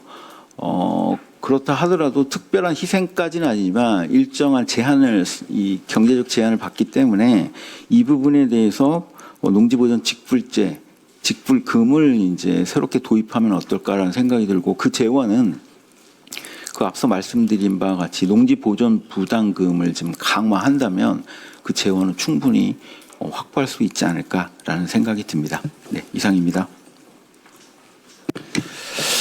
네, 우리 최 박사님 발제에서는 조금 빠져가 있는 내용일 수도 있는데 그 부분을 우리 김성용 박사님께서 조금 보완을 해주신 것 같습니다. 예를 들면 뭐 공익직불제를 진흥지역 농지에 비교해 상대적으로 좀 상향하는 부분과 관련된 부분, 그다음에 농지 보존 부담금을 강화하거나 공공재로 사용할 경우에 이제 감면하고 있는 것을 다시 회복하는 부분까지 논의가 되어서 아마 특히 농지 보존 부담금 아마 조만간에 이게 가시권에 드러나지 않겠나 싶긴 한데요. 하여튼 그런 부분과 관련돼서는 저희도 토론이 있었다는 말씀을 아울러 드리겠습니다. 대신에 이제 대체 농지로 이렇게 지정이 가능하겠는가라는 부분도 상당히 수기가 이루어졌는데 현실적으로 이게 지자체나 국가가 이 부분과 관련돼서 할 수 있을 것인가에 대해서는 상당히 저희들 토론에서는 회의적으로 나왔었어요. 그리고 또 논의됐던 것이 이게 평야지, 중간지, 산야지 이래가지고 지정할 수 있는 기준이 17.5헥타르 이렇게 기준화되어 있는데 이것을 좀 낮추는 부분까지도 토론이 됐는데 현실적으로 불가능하겠다라는 게 저희들의 판단이어서 향후 좀 과제로 남는 부분이라고 할 수 있을 것 같습니다. 예, 고맙습니다. 토론 잘 들었고요. 다음 우리 김정석 박사님 토론하도록 하겠습니다. 네, 오늘 발제문이 농업진흥지역 안에 농지 보존 관리에 관한 내용인데요. 이제 사실은 농업진흥지역 농지 이렇게 규정하고 들어가는 순간 농업진흥지역의 밖에 농지는 좀 줄여도 되는 거 아닌가? 라는 거를 암묵적으로 자동적으로 그런 느낌을 들게 하죠. 그런데 최강석 박사님 소개해 주신 최근에 이제 그 농지 관리 계획 관련된 제도의 내용을 보면 목표 면적을 국가 방침을 통해서 설정하게 돼 있는데 그 목표 면적이 아무리 봐도 농업진흥 지역 목표 면적은 아닌 것 같아요. 왜냐하면 식량 자급률 고려해야 된다 이런 조항이 있는 걸로 봐서는 그러면 모든 농지에 관해서 목표 면적을 정하는 것으로 그런 취지로 이제 입법이 된 걸 이해를 해야 되는데 그러면 농지 보전의 대상이 농업진흥지역 농지에만 한정해서 논의하는 것은 애초에 한계가 있는 논의다라는 생각이 듭니다. 일단은. 근데 뭐 오늘 그 모든 걸 얘기할 수는 없을 것 같고요. 그런 전제하에서 좀 여러 가지 발제문에서 여러 가지 제안이 있었지만 한두 가지에 대해서만 좀 다시 언급을 드리고 싶습니다. 어쨌든 쭉 말씀하신 것처럼 이 농지가 줄어드는 속도가 아마 제 생각엔 전 세계 유례가 없이 빠를 겁니다. 유례가 없이 세계 1등인 걸로 제가 알고 있는데 이런 상황에서 농업진흥지역 농지가 일종의 마지노선 요것만큼 지켜야 된다라고 인식되어 왔죠. 그런데 사실 알고 보면 농업진흥지역을 그 제도를 만든 거는 요것만큼은 꼭 지켜야 된다. 식량 안보 때문에 이래서 만든 거 아니거든요. 아무리 봐도. 이건 우량농지란 뜻이지. 여기에 돈을 많이 들였으니까 토지 생산성이 높아지도록 돈을 많이 들였으니까 여기는 좀 전용하지 말자 이런 뜻이었지. 식량 안보를 위해서 최소한 요만큼은 남겨야 된다 이런 뜻은 아니었다는 거죠. 이 부분에서 혼란이 있으면 안 될 것 같고요. 그럼에도 불구하고 어쨌든 최근에 농지법 개정된 것 그리고 곧 시행될 개정법에서는 뭐 상당히 농지 보존 측면에서 강화된 조치들이 포함되고 있어서 일단 환영할 만하다고 생각을 합니다. 뭐 국가 기본 방침의 목표 면적을 정하게 하고 그 정할 때 식량 자급률 목표를 고려해야 되고 뭐 아까 최강석 박사님 쭉 발제해준 여러 가지 그 해제 기준이나 지방계획 이행 점검을 방침에 포함시키고 그다음에 기본 방침 수립 변경 절차도 좀 더 높은 수준에서 심지어 국무회의 심의를 거쳐서 대통령 승인을 받게 하고 절차를 굉장히 까다롭게 해놨고 이 발제문에는 없지만 제가 사전에 받은 자료에 보면 지금 논의되고 있는 뭐 농지 전용 부담금을 더 올리는 방안 등등 이런 게 논의되는 걸로 봐서 보존에 관해서 상당히 강화된 조치가 시도되고 있다. 이건 분명한 것 같습니다. 다만 이게 충분한가라는 부분에 대해서 좀 생각을 해야 될 것 같습니다. 논리적으로 그냥 이론적으로 더 논의해야 될 부분이 있는 것 같습니다. 두 가지 정도인데요. 첫째는 지방자치단체가 현재 나와 있는 안대로는 목표 면적을 농지 보전 목표 면적 이거 분명히 진흥지역 목표 면적이 아닐 겁니다. 전체 농지 목표 면적을 정하게 돼 있는데 농지관리계획 수립하면서 이거 달성하지 않으면 어떻게 할 거냐는 거죠. 벌칙을 줄 건지 등등등등. 이게 지금 현재 제도적으로 준비가 되어 있지 않기 때문에 그냥 이대로 가면 그냥 목표는 목표고 농지 전용은 전용이고 이렇게 흘러갈 수도 있다라는 거죠. 이걸 굉장히 좀 준비해야 되고 발제문에서 그래서 이 농지관리 계획 제도하고 허가 제도 연동돼야 된다. 관계를 구체적으로 규정하는 식으로 제도를 더 업그레이드 시켜야 된다. 이렇게 말씀하셨는데 전적으로 동의를 합니다. 그 부분에서 이제 뭐 일본이나 스위스의 사례 충분히 참고할 만한 내용이 있다고 보고요. 어쨌든 계획제도하고 허가제도를 전용 허가를 계획제도와 연동을 시키면 적어도 전용하는 절차가 까다로워지니까 일단 한번 장벽을 하나 설치하는 셈이고 거기다 이제 전용 부담금을 확 올려버리면 경제적으로도 또 억제 효과는 분명히 있을 거라고 생각합니다. 이 부분에 대해서 분명히 더 논의가 돼야 될 부분이라는 생각이 들고요. 두 번째는 근본적으로는 지방자치단체가 목표 면적 정하게 돼 있고 뭐 그러니 지자체의 책임인 것 같지만 사실은 중앙정부가 전체적으로 목표 면적을 설정을 하고 할당하는 방식일 텐데 국가 기본 방침이 어떤 식으로 목표 면적을 만들고 어떤 식으로 할당을 할 건지에 대한 논의가 지금 적어도 밖으로 드러나는 부분은 없어서 이 부분이 더 집중적으로 논의해야 된다고 생각을 합니다. 지금 말로는 식량 자급률 목표를 고려해서 전체 목표 면적을 정한다라고 돼 있는데 고려라는 말처럼 애매한 말도 없죠. 현재 식량 자급률을 달성을 하는 것을 기준으로 한다. 그러면 지금 경지 면적에서 조금도 줄이면 안 돼요. 현재 현재 식량 자급률의 절반 정도 수준으로 한다라면 농업 진흥 지역 농지만 보존하면 됩니다.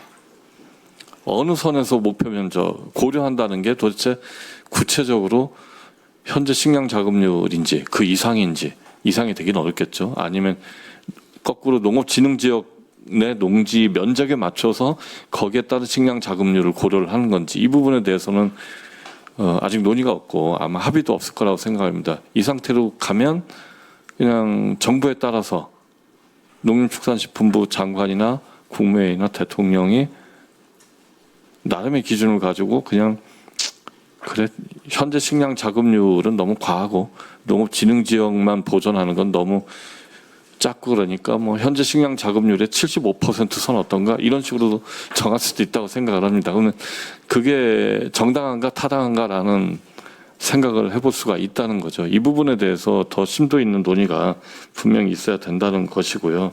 그리고 구조적으로 국가 기본 방침을 중앙정부가 정하게 돼 있는데 솔직히 농지 보존 측면에서 농지 전용을 그동안 수십 년 동안 굉장히 많은 토지 진흥 지역이든 아니든 가릴 것 없이 농지가 전용됐는데 농지 전용의 직접적인 원인을 제공한 가장 큰 비중을 차지하는 것은 공공개발이라고 저는 봅니다. 정부가 뭐 나름대로 타당한 이유는 있는데 신도시 개발하고 지방자치단체도 여러 가지 이유로 농지를 전용을 하고 공공부문이 좀 심하게 말하면 앞장서서 농지를 전용을 해왔는데 앞장서서 농지를 전용한 당사자가 농지 보존의 목표를 알아서 정해야 되는 구조인 거죠, 지금. 아무런 견제책이 제도적으로 없는 것 아닌가 이런 느낌이 좀 듭니다. 이런 부분에 대해서 좀 더 논의가 진행돼야 되지 않을까라는 생각을 해봤습니다. 이상입니다.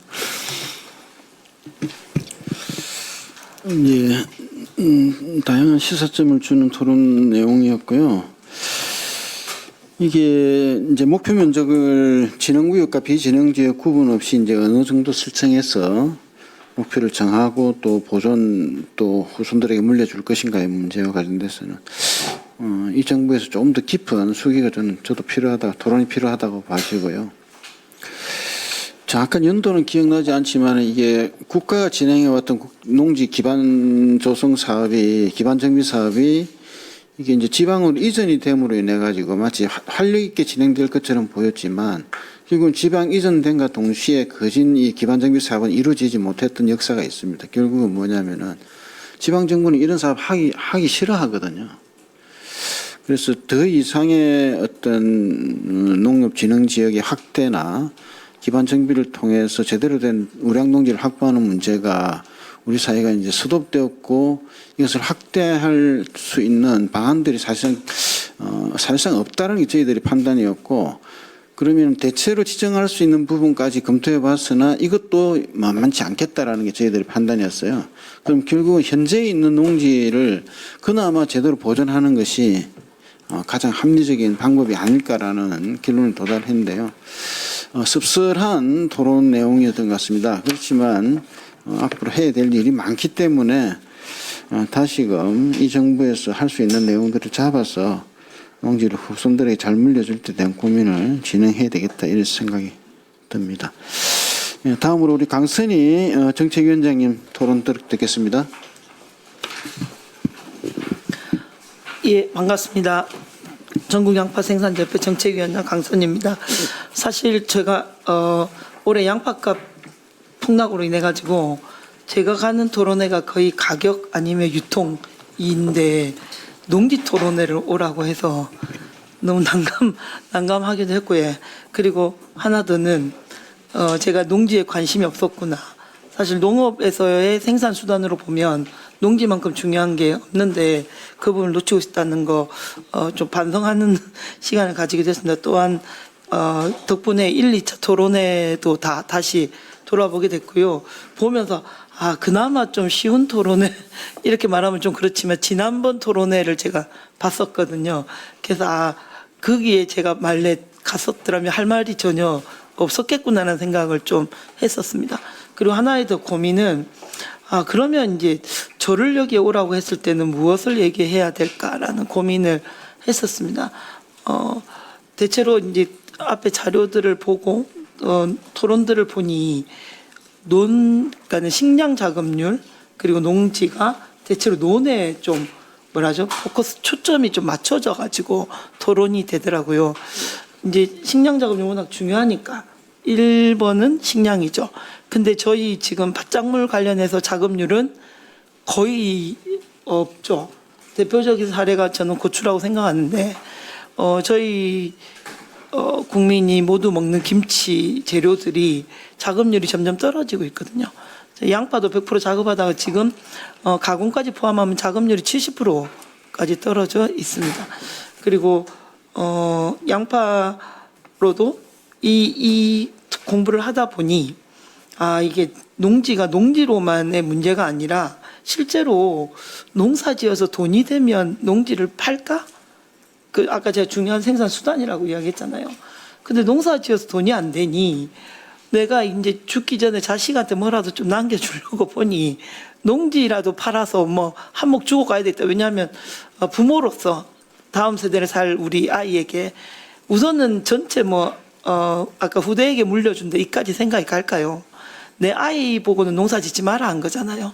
공부해서 도시에 나가서 뭐 공무원이 되든 선생이 되든 직장을 다녀. 농사 짓지 말라고 한 순간 이 농지는 내 대에서 끝나는 거거든요. 그것을 다음 세대에 넘기겠다라고 생각하는 농민, 의식 있는 농민이 많으면 좋은 거죠. 근데 자본주의 사회에서 농민만 의식을 그렇게 가져라? 그렇게 하는 거는 저는 무리한 요구라고 생각하거든요.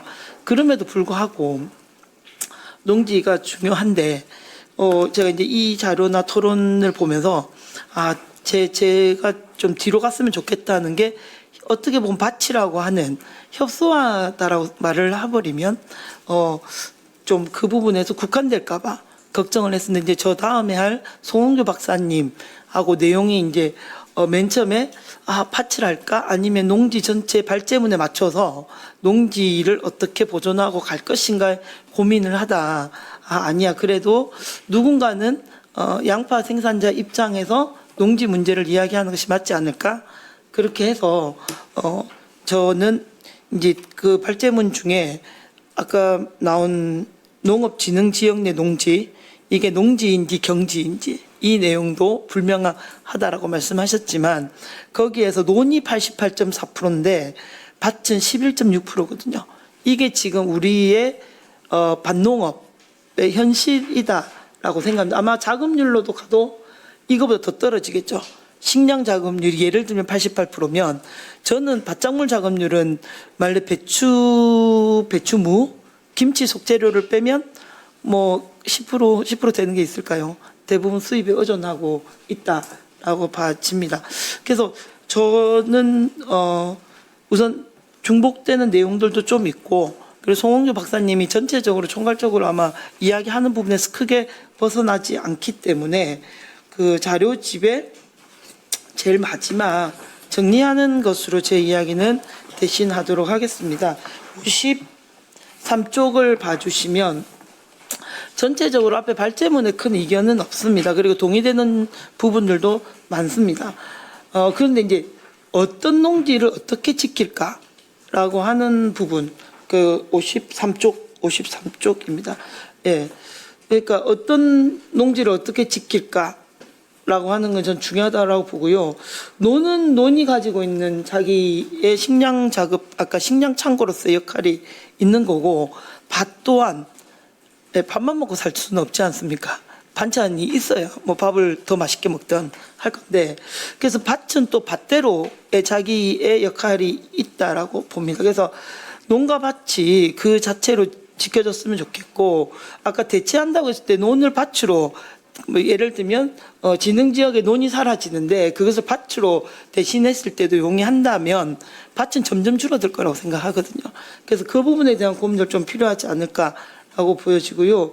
그리고 실제로는 농지를 실제로 경작하는 농민, 아까 제가 어떤 농지를 어떻게 지킬 것인가, 그럼 누가 지킬 것인가도 있어야 되는 거잖아요. 땅 주인이 땅을 갖고 있는데 그 농사를 짓지 않고 농사는 다른 사람이 짓는다면 농지는 맞죠.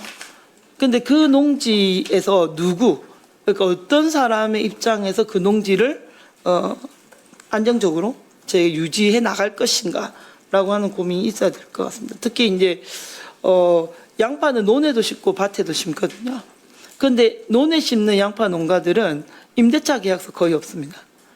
직불금 대상자도 아니고, 그리고 이미 논과 관련된 농지 이용 계획이나 이런 게 나오는 거지, 그 이모작으로 가고 있는 양파나 마늘, 논에 대한 이모작에 대한 밀보리는 그래도 식량에 들어가니 어떻게 할 수 있을지 모르겠지만 그 외에 논을 이용한 부분들은 없기 때문에 양파와 같은 이제 흔히 말하는 밭작물에 대한 또는 계절적으로 농지를 이용하는 경우에 임차농의 역할이 매우 크거든요. 겨울 논에 양파를 심는 경우는 자경보다 임차가 훨씬 많습니다. 다만 손에 안 잡히는 임차가 많죠. 그래서 농산물 품질관리원에서의 그 경영체 등록 정보랑 불일치, 그러니까 일치가 40%밖에 안 되거든요. 60% 이미 불일치하고 있습니다. 그래서 이 지금 농지 정책에서 이 부분은 전혀 거론되지 않는 딱 사각지대에 있다라고 보여집니다. 또 하나는 농지 보전 정책의 소유자, 아까 말씀드린 것처럼 소유자에 대해서 농지 면적만 관리하는 정책이 된다면 실제로 거기에 들어가는 경작자, 아까 농지를 누가 소유하고 있는가, 또 중요하지만 농지잖아요. 누가 농사를 짓고 있는가에 대한 부분들도 중요하다라고 생각이 됩니다. 그래서 농지를 보존하라고 농민에게 요구하기 전에 그럼 농민이 농지에서 농사를 지어서 자기 생계가 유지될 수 있는가라고 하는, 이게 농업 정책이나 따로 떨어져 가지고 농지 정책이 가지는 않는다라고 하는 것이 좀 있고요. 그리고 저희 이제 양파 생산재배에서 보면 농업진흥 지역의 농지 보존 정책이 이제 국토관리 정책이나 뭐 이런 것이 아니라 농민의 아까 안정적인 농지 이용, 그 다음에 농업의 생산 기반, 그리고 국민의 식량 안보라고 하는 이 부분들이 좀 됐으면 좋겠고, 저희가 이제 인건비가 너무 비싸서 양파는 기계화를 빠르게 갑니다. 근데 조색 양파와 전남 지역은 기계화 가기가 어렵습니다. 왜냐하면 밭이 많아서 노는 이러한 농지 정책에 의해서 경지 정리를 하지만 밭에 들어가는 경지 정리 비용은 훨씬 더 많을 수도 있거든요.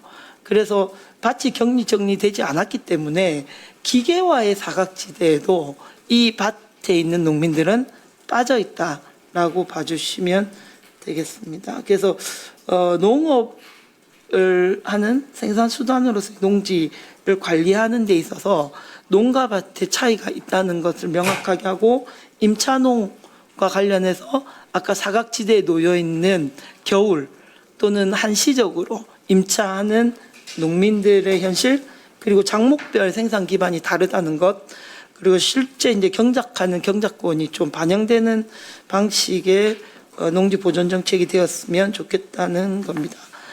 농지를 소유한다고 해서 농지가 보존되지 않는다는 것은 뭐 다 알기 때문에 지금 이 토론회가 이루어지고 있다라고 생각하고요. 농산물 가격이 보존 또는 농산물 가격이 보존되어서 농가의 소득이 올라간다면 농지를 계속 유지해야 될, 저는 제일 큰 이유가 하나 더 생긴다라고 생각되거든요. 그래야 내 아이 보고 농사를 지어서 먹고 살 수 있어. 또는 서울에서 생활하는 것만큼 촌에서 농사 지어도 살 수 있을 거야라고 하는 어떤 희망적인 게 있어야 농지가 농업의 생산 수단으로 보존되지 않을까라는 생각이 있고, 마지막으로 양파를 비롯해서 밭작물을 생산할 밭을 지키는 게 꽃밭 농사 짓는 농민뿐만 아니라 국민 먹거리 식량 정책에도 중요한 일이다. 라는 말로 제 이야기를 정리하도록 하겠습니다. 감사합니다. 네, 고맙습니다. 밭 중심의 사고도 좀 한번 해보자라는 것 중심으로 발제를 토론을 주셨는데요. 어떤 농지를 어떻게 지킬 것인가가 참 중요한 문제죠. 중요한 문제인데 예전에 제가 어떤 데이터를 한번 본 적이 있는데 농지 전용의 주체가 어딘가를 확인을 해보니까 국가와 공공에서 하는 비율이 75%인가 그 정도 제가 한번 확인한 적이 있는데요. 이게 국가나 공공기관이 나서서 가장 많은 농지를 지금 현재 전용하고 훼손하고 있거든요. 근데 이 공무원들의 패러다임 생각이 어떤 생각을 가지고 있냐면은 그 중에서도 진흥지역을 먼저 해제하려고 하고 있어요. 왜 그러냐면은 네모 반듯하게 잘 만들어져가 있고 값이 싸니까 사실은 이게 우량농지고 더 보존해야 될 가치가 높은 농지임에도 불구하고 농업진흥지역을 먼저 해제를 하겠다라고 하고 있어요. 특히나 2023년인가 이때 농림부가 뭘 들고 나왔냐면은 3헥타르 미만의 짜투리 농지라는 화두를 들고 나왔어요. 대한민국 농가 1호당 경지 면적이 1.6헥타르인데 그렇게 따지면 대한민국 농민들은 전부 짜투리 농지에 농사 짓고 있는 거거든요. 이런 문구를 들고 나오니까 지자체 공무원들이 농지 전용과 관련된 심의할 때 보면 전부 짜투리 농지라고 들고 나왔어요. 그 당시에. 이 용어 하나도 굉장히 신중하게 판단을 해서 사회에 던지든지 정책에 반영을 해야 되는데 저는 굉장히 그 당시 이 용어를 갖다가 지은 공무원에 대해서 상당히 좀 반감을 가지고 있습니다. 이런 것처럼 농지를 전용하고 훼손하는 문제와 관련해서 굉장히 신중하게 좀 접근할 필요가 있다, 우리 사회가. 그렇지 않으면 지금과 같은 이런 논의가 무색하게 공무원들은 기본적으로 진흥지역 해제와 관련돼서는 아주 그냥 당연한 것처럼 생각할 것이다, 이런 우려가 듭니다. 예, 다음으로 우리 송영구 박사님 토론 듣겠습니다. 네, 최강석 박사님께서 이제 제도 개선 TF에서 아까 조영단장이 말씀하신 대로 오랜 기간 논의한 중에 보존과 관련한 부분을 상당히 잘 정리해 주고 전반적으로 동의를 합니다. 이제 저는 토론의 초점을 이렇게 잡았습니다. 일단 결국 제도 개선 TF의 1차적이고 어쨌든 앞으로 가시적으로 만들 성과는 결국은 국회와 협력해서 이제 제도 개선으로 이어지는 부분일 텐데요. 이 부분과 관련해서 사실 공약과 지난 대선에서 공약과 국정과제로 이 정리가 됐을 때는 초기에는 이제 농지 관리 전담 기구가 유일했습니다. 농지와 관련해서. 그런데 그것이 대통령님께서 이제 언급하신 것처럼 농지 전수조사로 이어졌고 이제 그 이전 대선 때 민주당의 공약에 전수조사가 사실 들어가 있었습니다. 이제 그것이 비로소 공약에서 빠졌다가 실제로 이제 시행되게 됐는데 이 부분에서 아까 이제 토론자께서도 말씀하셨는데 전수조사가 실제로 이제 제대로 된 방향으로 가고 있느냐, 현장의 입장에서 이런 문제 제기도 있고 이런 다양한 속에서 한편으로 보자면 제도화를 조금 더 지금 시점에서 폭넓게 볼 필요가 있겠다라는 말씀을 드리려고 합니다. 이제 용어로 그렇게 공약이 들어가지는 않았었지만 당 내부에서는 이제 매주 한 번씩 이루어지는 정책조정위원회 회의에서 농해수 위원님들이나 전문위원 이렇게 같이 토론한 여러 가지 속에서 이번 농정의 방향성을 사실은 기후 농정이라고 하는 나름의 합의가 있었습니다. 지금 농정이 농민도 지키고 농지도 지키고 농업의 지속 가능성을 만들기 위해서는 이 기후 위기에 어떻게 대응할 것인지 정말 국가의 책임성을 높이고 여러 가지 제도에서 그걸 종합적으로 좀 다루는 그런 정책이 지금 농정이 되어야 된다라는 이제 그런 방향성이 있었고요. 그런 측면에서 이제 이 토론문서 몇 가지 이제 현재 다른 지금 이제 입안되고 있는 제도화의 흐름 속에서 그런 이야기들이 되고 있다는 말씀을 드리려고 합니다. 그래서 이제 최강석 박사님께서 다루셨지만 이제 농지 보전 문제뿐만 아니라 농지 위에 올라가는 특히 태양광을 중심으로 한 재생에너지 시설 문제, 이런 여러 가지 함께 이제 엮이고 있고요. 이건 이제 대선 공약이 들어갔을 때 식량 주권법 혹은 이제 식량 안보법이라고 하는 법안도 이제 함께 지금 국정과제로 다뤄지고 있습니다. 이제 이 속에서 아까 김석 박사님 말씀하시는데 그 부분이 똑같이 제기가 되고 있는데요. 아시다시피 이 목표치가 수립되지 기본 계획을 통해 수립되지만 실효성이 없다. 아주 오래된 이야기죠. 강기갑 의원님께서 국회의원이 됐을 때 이 문제를 가장 먼저 상당히 2004년에 강하게 들고 나오셨고 이걸 법제화하자 식량 안보 그러니까 식량 자금률을 법제화하자라는 논의가 그때 강력했는데 지금도 똑같습니다. 논의가 그래? 그럼 법제화를 했어. 법으로 일정하게 정하게 했고 목표를 세웠는데 안 됐어. 그럼 어떡할 거야? 그러면 그 당시 수립한 공무원을 처벌하나? 이런 식의 논의가 사실은 아까 농지 문제와 비슷한데 그러면 그걸 처벌을 통해서 그럼 유지하게 할 수가 있는가? 이제 여러 그런 이제 논점들이 되고 있습니다. 그래서 사실은 약간은 벙벙한 이야기지만 이런 기후위기 시대의 생산과 기후, 생태라고 하는 이런 부분들을 제도 안에서 서로 잘 촘촘하게 엮기 위한 그런 작업이 지금 되게 필요한 시점이다라고 하는 그런 부분들을 말씀을 드리는 거고요. 사실 뭐 외국에서 그렇게 하고 있다는 것이 아시다시피 뭐 항상 연구자들은 가장 쉽게 들고 나오지만 그 제도가 되는 건 참으로 어렵습니다. 어쨌든 그럼에도 불구하고 제가 이제 자료집에 담은 것처럼 웨일스나 덴마크 같은 곳들에서는 이런 분절되어 있었던 농지 정책, 뭐 식량 안보 정책 이런 것들을 가급적이면 최대한 연결하려고 하는 시도들이 최근에 이제 살펴보니까 있더라. 이런 부분들을 이제 우리나라의 제도 여건에서는 어떻게 바꿔 갈지 이런 부분들을 좀 말씀드리고 그래서 하나 말씀을 드리면 이제 김 사기장님께서 자리에 계신데 최근 친환경 생산자 농민들은 매우 이제 상당히 고민이 많습니다. 2배 확대라고 하는 말하자면 공약 당시에는 매우 파격적인 공약이 발표가 되었지만 과연 2배 확대의 실효성이 있는 대책이 나오고 있는가라고 하는 그런 문제이고요. 이런 문제는 단순히 친환경 2배 확대, 좋은 뭐 생태적으로나 건강에서나 좋은 농산물이니까 이런 정도의 접근으로는 어렵겠다.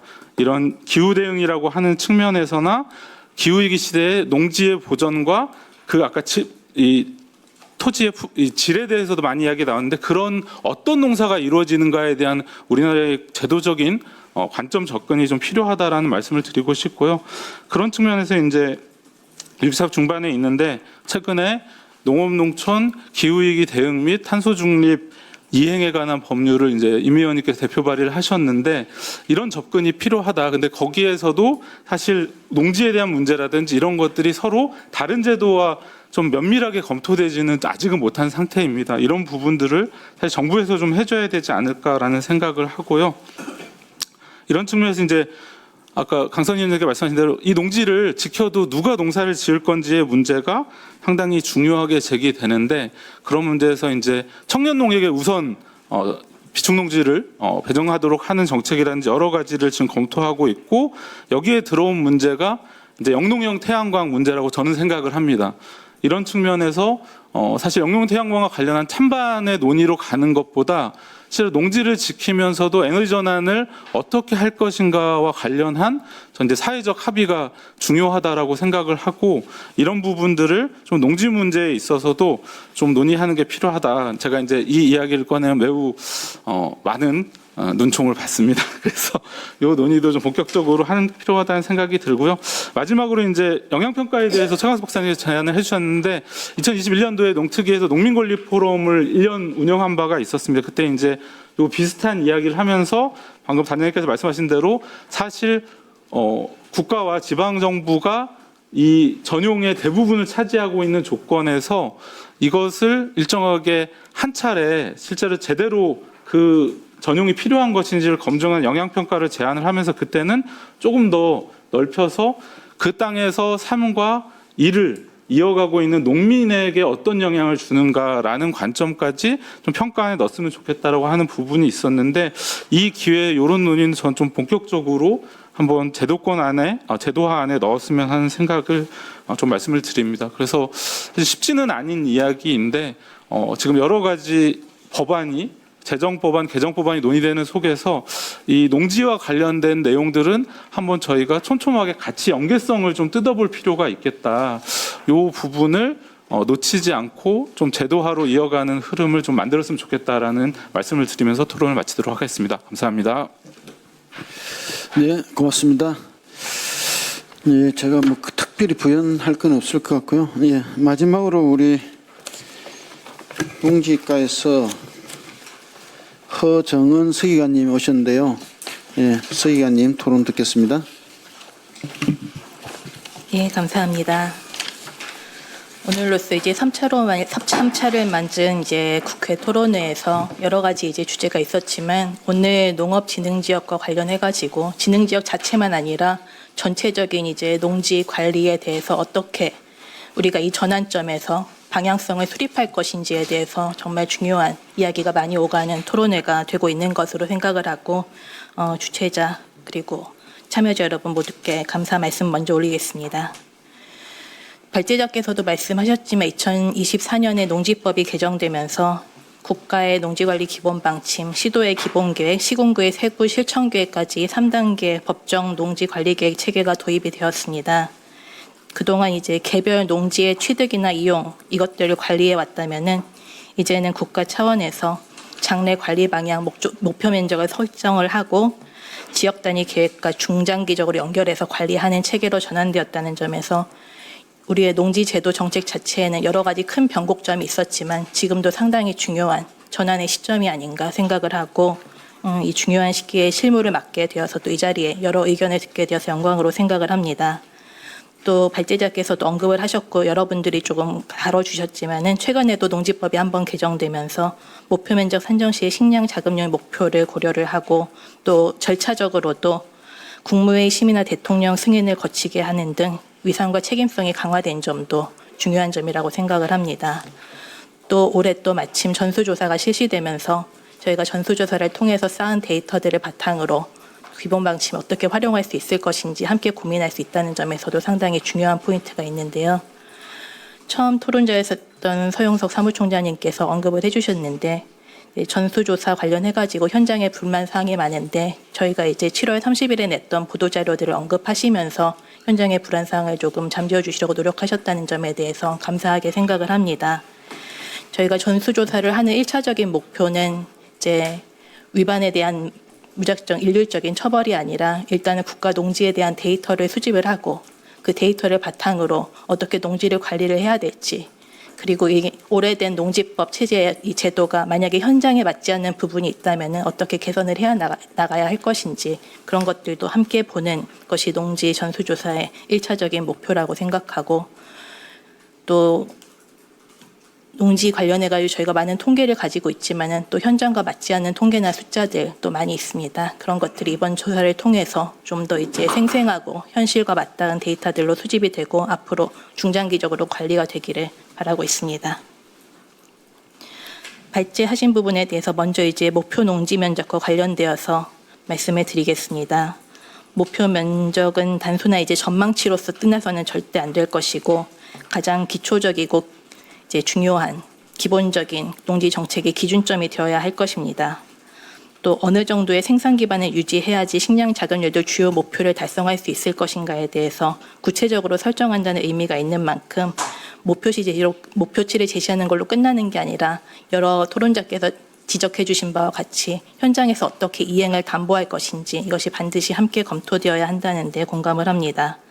다만 발제자께서도 말씀하셨다시피 경지 면적이나 농지 대장 면적이라든지 여러 가지 수치가 지금 혼재되어서 관리되고 있기 때문에 어떤 것들을 중심으로 기준을 명확히 할 것인지 그것에 대해서 먼저 선행 고민이 필요하다는 점에 공감하고 있습니다.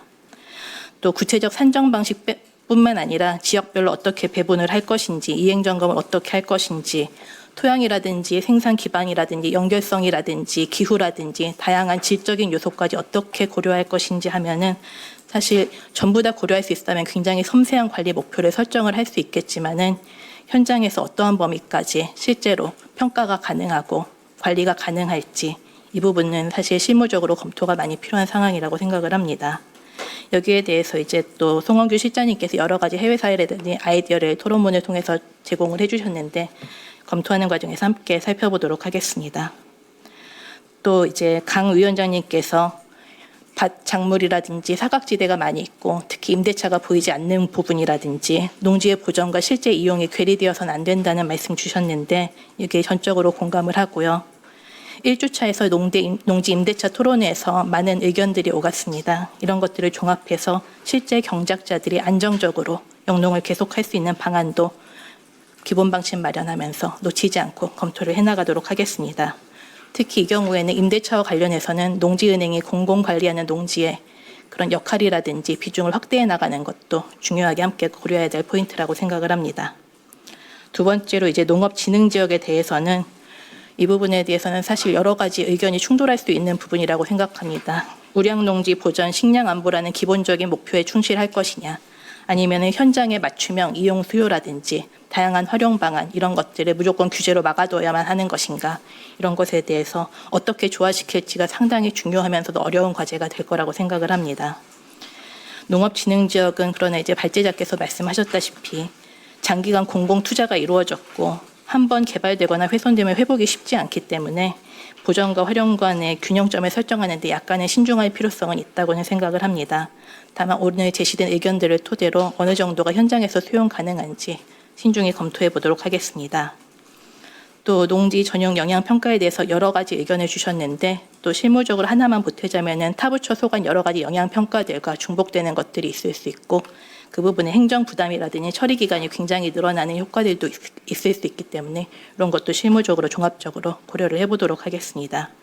현 시점에서 완결된 무언가를 단숨에 내놓기는 어렵고 기본적인 방향성이랑 도입 계획을 제시한 다음에 사실 연구라든지 시범 사업이라든지 좀 더 중장기적으로 제도를 정교화해 나가는 과정이 필요하다고 생각합니다. 특히 이런 게 형식적으로 한번 하고 끝나는 절차에 그치지 않도록 하려면은 전문적으로 분석할 수 있는 역량을 가진 기관이나 인력이 육성되어야 하는 것도 함께 검토할 필요가 있다고 생각합니다. 또한 이제 지역 특성을 반영해야 된다는 말씀을 많은 분들이 해주셨는데요.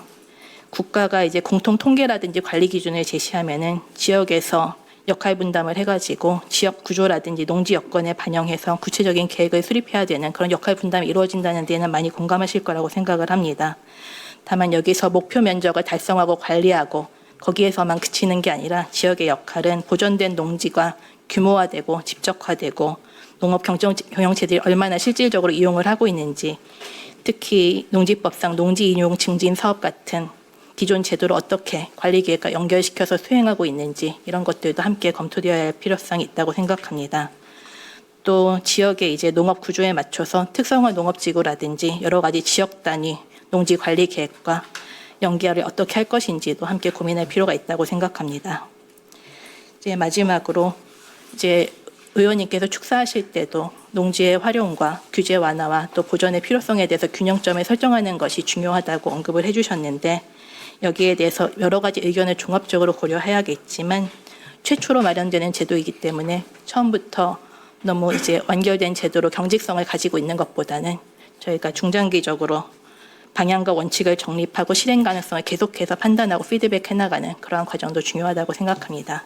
경청해 주셔서 감사합니다.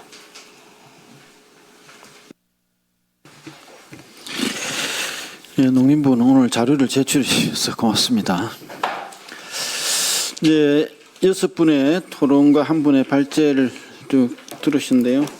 혹시 오신 분들 중에서 뭐 의견이나 질의하실 분들 계시면은 자유롭게 의견 주시면 고맙겠습니다.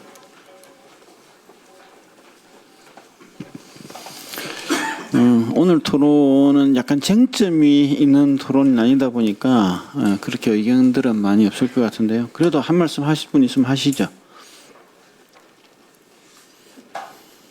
단장님, 네. 잠깐 토론자분들 의견 준 것에 제가 빼먹은 게 있어서 잠깐 좀 그럴까요? 하고 토론. 예, 그러시죠. 예. 네, 사실 저희가 이제 농특위에 할 때 이 보존 관련해서 뭐 제가 발제한 내용 이외에도 여러 논의가 있었었는데요. 뭐 그 중에 이제 아까 김승종 박사님이 얘기했던 농지보존 부담금 관련된 얘기도 있었고 또 하나는 이제 그러니까 저는 보존 관리보다는 소유 규제와 관련이 있다고 해서 저는 이제 뺀 내용인데 그 농업진흥지역에 대한 뭐 지금에서 주말 체험 영농 목적의 농지 취득 을 금지하고 있는데 그거를 이제 뭐 허용할지 그 농업진흥지역 내에 농지 허용할지 뭐 그거 대상을 뭐 인구 감소 지역으로 할 건지 아니면은 뭐 어떤 다른 기준을 할 건지 그런 부분에 대한 사실 그러니까 인센티브가 지금 이제 농업진흥지역에 대한 보존 지원에 대한 인센티브가 굉장히 부족하다라는 얘기를 하고 있는데 사실 이제 그런 것도 하나의 인센티브가 될 수가 있는데 저는 그런 특히 이제 뭐 소유 규제에 관련된 부분은 이 토론에서 하기보다는 이제 종합 토론회 할 때 종합적인 관점에서 그런 부분에 대한 논의를 하면 좋을 것 같다는 생각이 들어서 그런 부분에서 아까 이제 토론자분께서 의견을 주셨는데 그 부분은 이번 토론에서는 제가 그 부분 뺐다라는 점을 좀 간단하게 먼저 말씀을 좀 드리고 토론을 진행하면 좋을 것 같습니다. 네, 요거까지 해서 질의나 의견이 있으면 주시죠.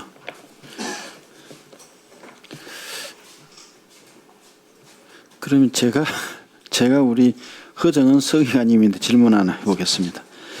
그 농지를 총량을 갖다가 설정을 하고 보존하자는 것은 식량 자급률이나 곡물 자급률과 연동되어서 상당히 중요한 의제인데요.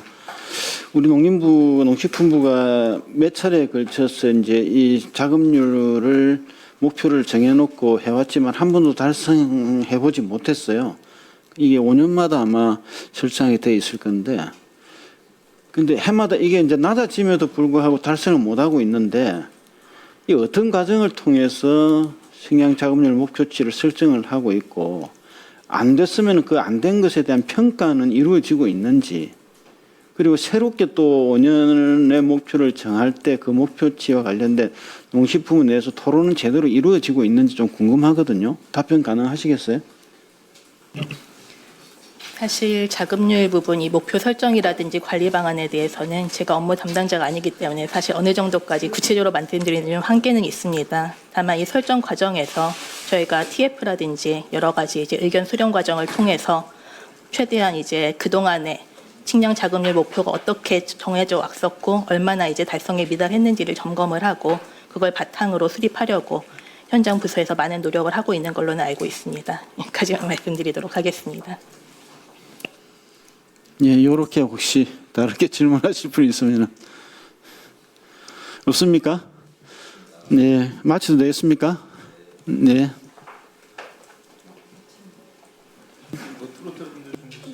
질문하실 게 서로가 있습니까? 네, 하십시오. 네. 네. 네. 김승종 센터장님 아까 57쪽 이건 제가 농지보전 직불금 말씀을 하셔서 이걸 뭐 논쟁을 하거나 이럴 생각은 아닌데 이 농지 예를 들면 이제 직불금이라고 하는 게 쉬운 건 아니잖아요. 농민들한테는 사실 직불금은 엄청 달콤하거든요. 그럼 이 농지보전 직불금을 농지를 보존한 데 대해서 아까 경제적 손실에 대한 보전이라고 했는데 이것이 재산적인 부분에서의 경제적 손실이면 지주가 이 돈을 받아야 될 것 같고 근데 농지를 계속 보존한다는 거 제가 말씀드린 것처럼 농사를 계속 누군가 지었다는 거거든요. 이게 이제 지주랑 경작자가 일치하면 문제가 별로 없겠지만 농사를 계속 지은 이게 임대차랑 또 다시 부딪히는 문제가 있어서 말씀하셨을 때 제가 그냥 적어놨었거든요. 혹시 생각하시는 부분이 있는지 조금 더. 네. 네. 제가 생각하는 거는 이건 소유자에게 지불하는 직불금으로만 세팅을 한 거고요. 왜냐하면 이제 다른 부분에서 이미 이제 공익형 직불제가 시행이 되고 있고 그런데 이제 이 소유자 입장에서는 농업진흥지역 내에서 농지를 계속 소유할 이유가 없는 형태입니다. 어떤 형태든지 타용도로 이용을 해야 나의 이 경제적인 가치, 내가 갖고 있는 농지의 가치가 높아지고 농업진흥지역이 해제되어야 내가 받을 수 있는 농지 가격이 높아지기 때문에 이런 거를 이제 사회적으로 계속 방치를 해 두게 되면 이제 농업진흥지역은 앞으로 존속하기가 어렵다 현실적으로. 그렇기 때문에 이런 상대적인 불평등에 대한 해소까지는 아니지만 완화를 위해서는 농지를 소유하고 있는 소유자들에게 그 상대적인 불평등을 보완할 수 있는 이런 제도도 좀 필요하지 않냐라는 그런 생각이 듭니다. 그래서 일단 우량 농지의 경우에는 전용할 수 없도록 그 농지 보존 부담금을 좀 강화를 해서 상대적인, 그러니까 사전적인 이 전용을 방지할 수 있는 이 제도적인 틀을 좀 만들고요. 만약에 그럼에도 불구하고 우량 농지가 그 위치에 있는 농지가 필요하다라고 하면 전용을 하더라도 이 보존 부담금을 갖고 그 돈을 농지 소유자에게 어느 정도 좀 배분하는 구조로 이렇게 선순환 구조를 만들지 않으면 현재 농업진흥지역을 현실적으로 유지할 수 있는 방법은 없지 않은가라는 그런 생각이 듭니다. 한 가지 더 질문 드려도 될까요? 아니요, 그 센터장님 말고, 예, 저희 그 허정은 서기관님께 죄송해요. 제가 지금 농지 토론회 처음이어가지고 궁금한 것도 많고 의견도 좀 많다. 이래 봐주시면 되는데 저희 지지난주인가 한번 농특세 그러니까 지금 세수가 더 확보됐는데 그것을 어디에 쓸 것인가에 대해서 이제 농민단체 총장님들 모아서 한번 이야기한 적이 있어요. 근데 지금 이 토론과 연동한다면 실제로 농지의 공공성 회복뿐만 아니라 농민의 재산권과 관련된 지금 어떻게 보면 불이익에 대한 부분들에서 국가가 이렇게 특별하게 세수가 늘어났을 때 이번 세수의 확보 10조 원이 훨씬 더 늘어났을 때 그 돈을 그냥 토론할 때도 이야기했는데 막 그 경상도 사투리로 해서 짜갈라 가지고 막 여기저기 써서 나중에 흔적도 없이 그 돈이 사라질 것이 아니라 실제로 농지를 확보하는 방식, 그러니까 우량 농지를 확보하고 농민에게는 재산적인 어떤 이익을 주는 이런 거에 혹시 계획이나 이런 게 있으신지도 궁금합니다.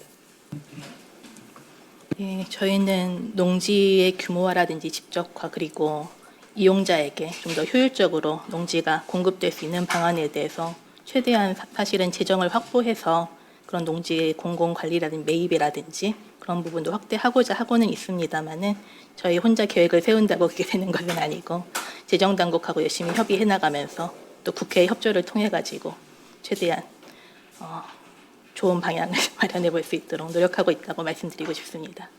감사합니다. 예, 끝나는 분위기인데 한마디 부탁이 돼서 죄송합니다. 오늘 저 농지 쪽 연구하는 사람도 아닌데 불려나온 이유 중에 하나는 그 지역 특성에 따라서 농지 관련해서 어떻게 할 것인지 뭐 그런 부분에 대한 요청은 아닌데 그런 언지를 받았는데 토론문에서는 딴 얘기를 하고 말아서 그래서 안이 있는 건 아니고요. 아까 이제 최강석 박사님 발제문에 살짝 언급됐는데 제 생각에 좀 고려해야 될 점이 있는 것 같아요. 어쨌든 농지 보존 관리에 있어서 크게 봐서 수단은 규제하고 인센티브인데 채찍하고 당근인데 요새 그런 말 유행하더라고요. 효과를 보려면 뼈아픈 채찍과 과도한 당근이 필요하다고. 적당히 하면 안 되고. 예? 근데 제 생각에는 인구학적으로 굉장히 불리한 조건에 있는 지역에서는 사실은 그 인센티브 정책이 유효할 겁니다. 그거 인구 여건을 고려해서 농지 보존 관리에 관해서 시책을 한다면 인센티브 정책이 중요할 것 같고요. 규제 정책은 그 지역마다 기준을 달리 안 할 수는 없을 텐데 너무 달리하면 혼란을 주고 항상 뭐 형평성 논란이 올 테니까 인센티브 수단을 활용해서 인구학적으로 불리한 지역에 과도하게 당근을 주는 방안을 모색하는 게 올바른 방향일 것 같고요. 그다음에 드리고 싶었던 얘기는 계속 인구 감소 지역 얘기가 나오는데 최강석 박사님 발제문에서 인구 감소 지역을 시군이 아니라 읍면 수준에서 파악해야 된다는 말은 전적으로 동의를 합니다. 시군 안에서도 굉장히 읍하고 면하고 인구 규모가 다르고 그런데 드리고 싶은 말씀은 이 인구 감소 지역이라는 게 일반적으로 인구 감소 지역 지원에 관한 특별법에서 규정하고 있는 지금 지방 소멸 대응 기금 배분에 따른 규정인데 이 규정 거기에 따른 산식이거든요. 이거를 가지고 농지 보존 관리 정책의 대상에 차등 지원하는데 적용하는 건 좀 문제가 있겠다라는 생각이 듭니다. 왜냐하면 이 산식은 간단합니다. 최근 5년간 인구가 얼마나 줄었는가 하거든요. 근데 농지지 않습니까? 밀도 개념이 분명히 반영이 돼야 된다고 보거든요. 기본적으로 급이나 면에 현재 인구 내지는 농업 인구가 얼마가 되고 그 지역에 농지가 어느 정도가 돼 있는가 이런 게 반영이 돼야 되는데 관련 법상 인구 감소 지역은 토지는 전혀 고려하지 않고 그냥 인구 총량이 얼마나 줄었나 이것만 가지고 얘기하는 거라 괜히 이렇게 가면 그대로 그 법에 있는 개념을 갖다 쓸 가능성이 있어서 좀 다른 지표를 가지고 좀 고려를 해야 되겠다라는 생각이 들었습니다. 이상입니다. 어떤 사실 제가 앞부분을 못 들었어요. 예전에 저희 연구원에서 그 농촌 소멸 위험 지역에 대한 지정의 그 산식은 연구한 걸로는 알고 있는데 그게 정책화되지는 않은 걸로 알고 있습니다.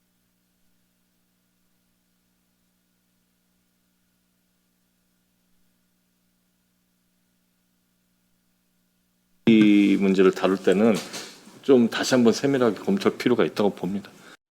또 하실 이야기 혹시 장관 보좌관님 오셨는데 한 말씀 하실랍니까? 마치는데 저도 뭐 개인적으로는 한 30년 농사를 지으면서 사실 우리 정책하고 농지하고 많이 떨어져 있다는 걸 이제 느끼고 있습니다. 뭐 지금도 근데 이제 우리가 새롭게 농정을 새롭게 바꾸는 데 있어서 어쨌든 근본을 세우는 게 되게 중요하고 근본 없이 어떤 정책을 내지는 낼 수는 없다고 생각합니다. 그래서 저는 지금 이 토론이 어찌 보면 제일 중요한 것은 실사구시적으로 지금 당장 우리가 뭐 그냥 단순한 식량 안보나 뭐 미래에 뭐 얼마를 생산하기 위해서 얼마가 필요할 거야라는 것을 책상에서 그리는 것이 아니라 실제 현장에서는 어떻게 작동하고 있는지 과연 지금까지 농지로 표현된 이것이 과연 농지로 이용되고 있는지조차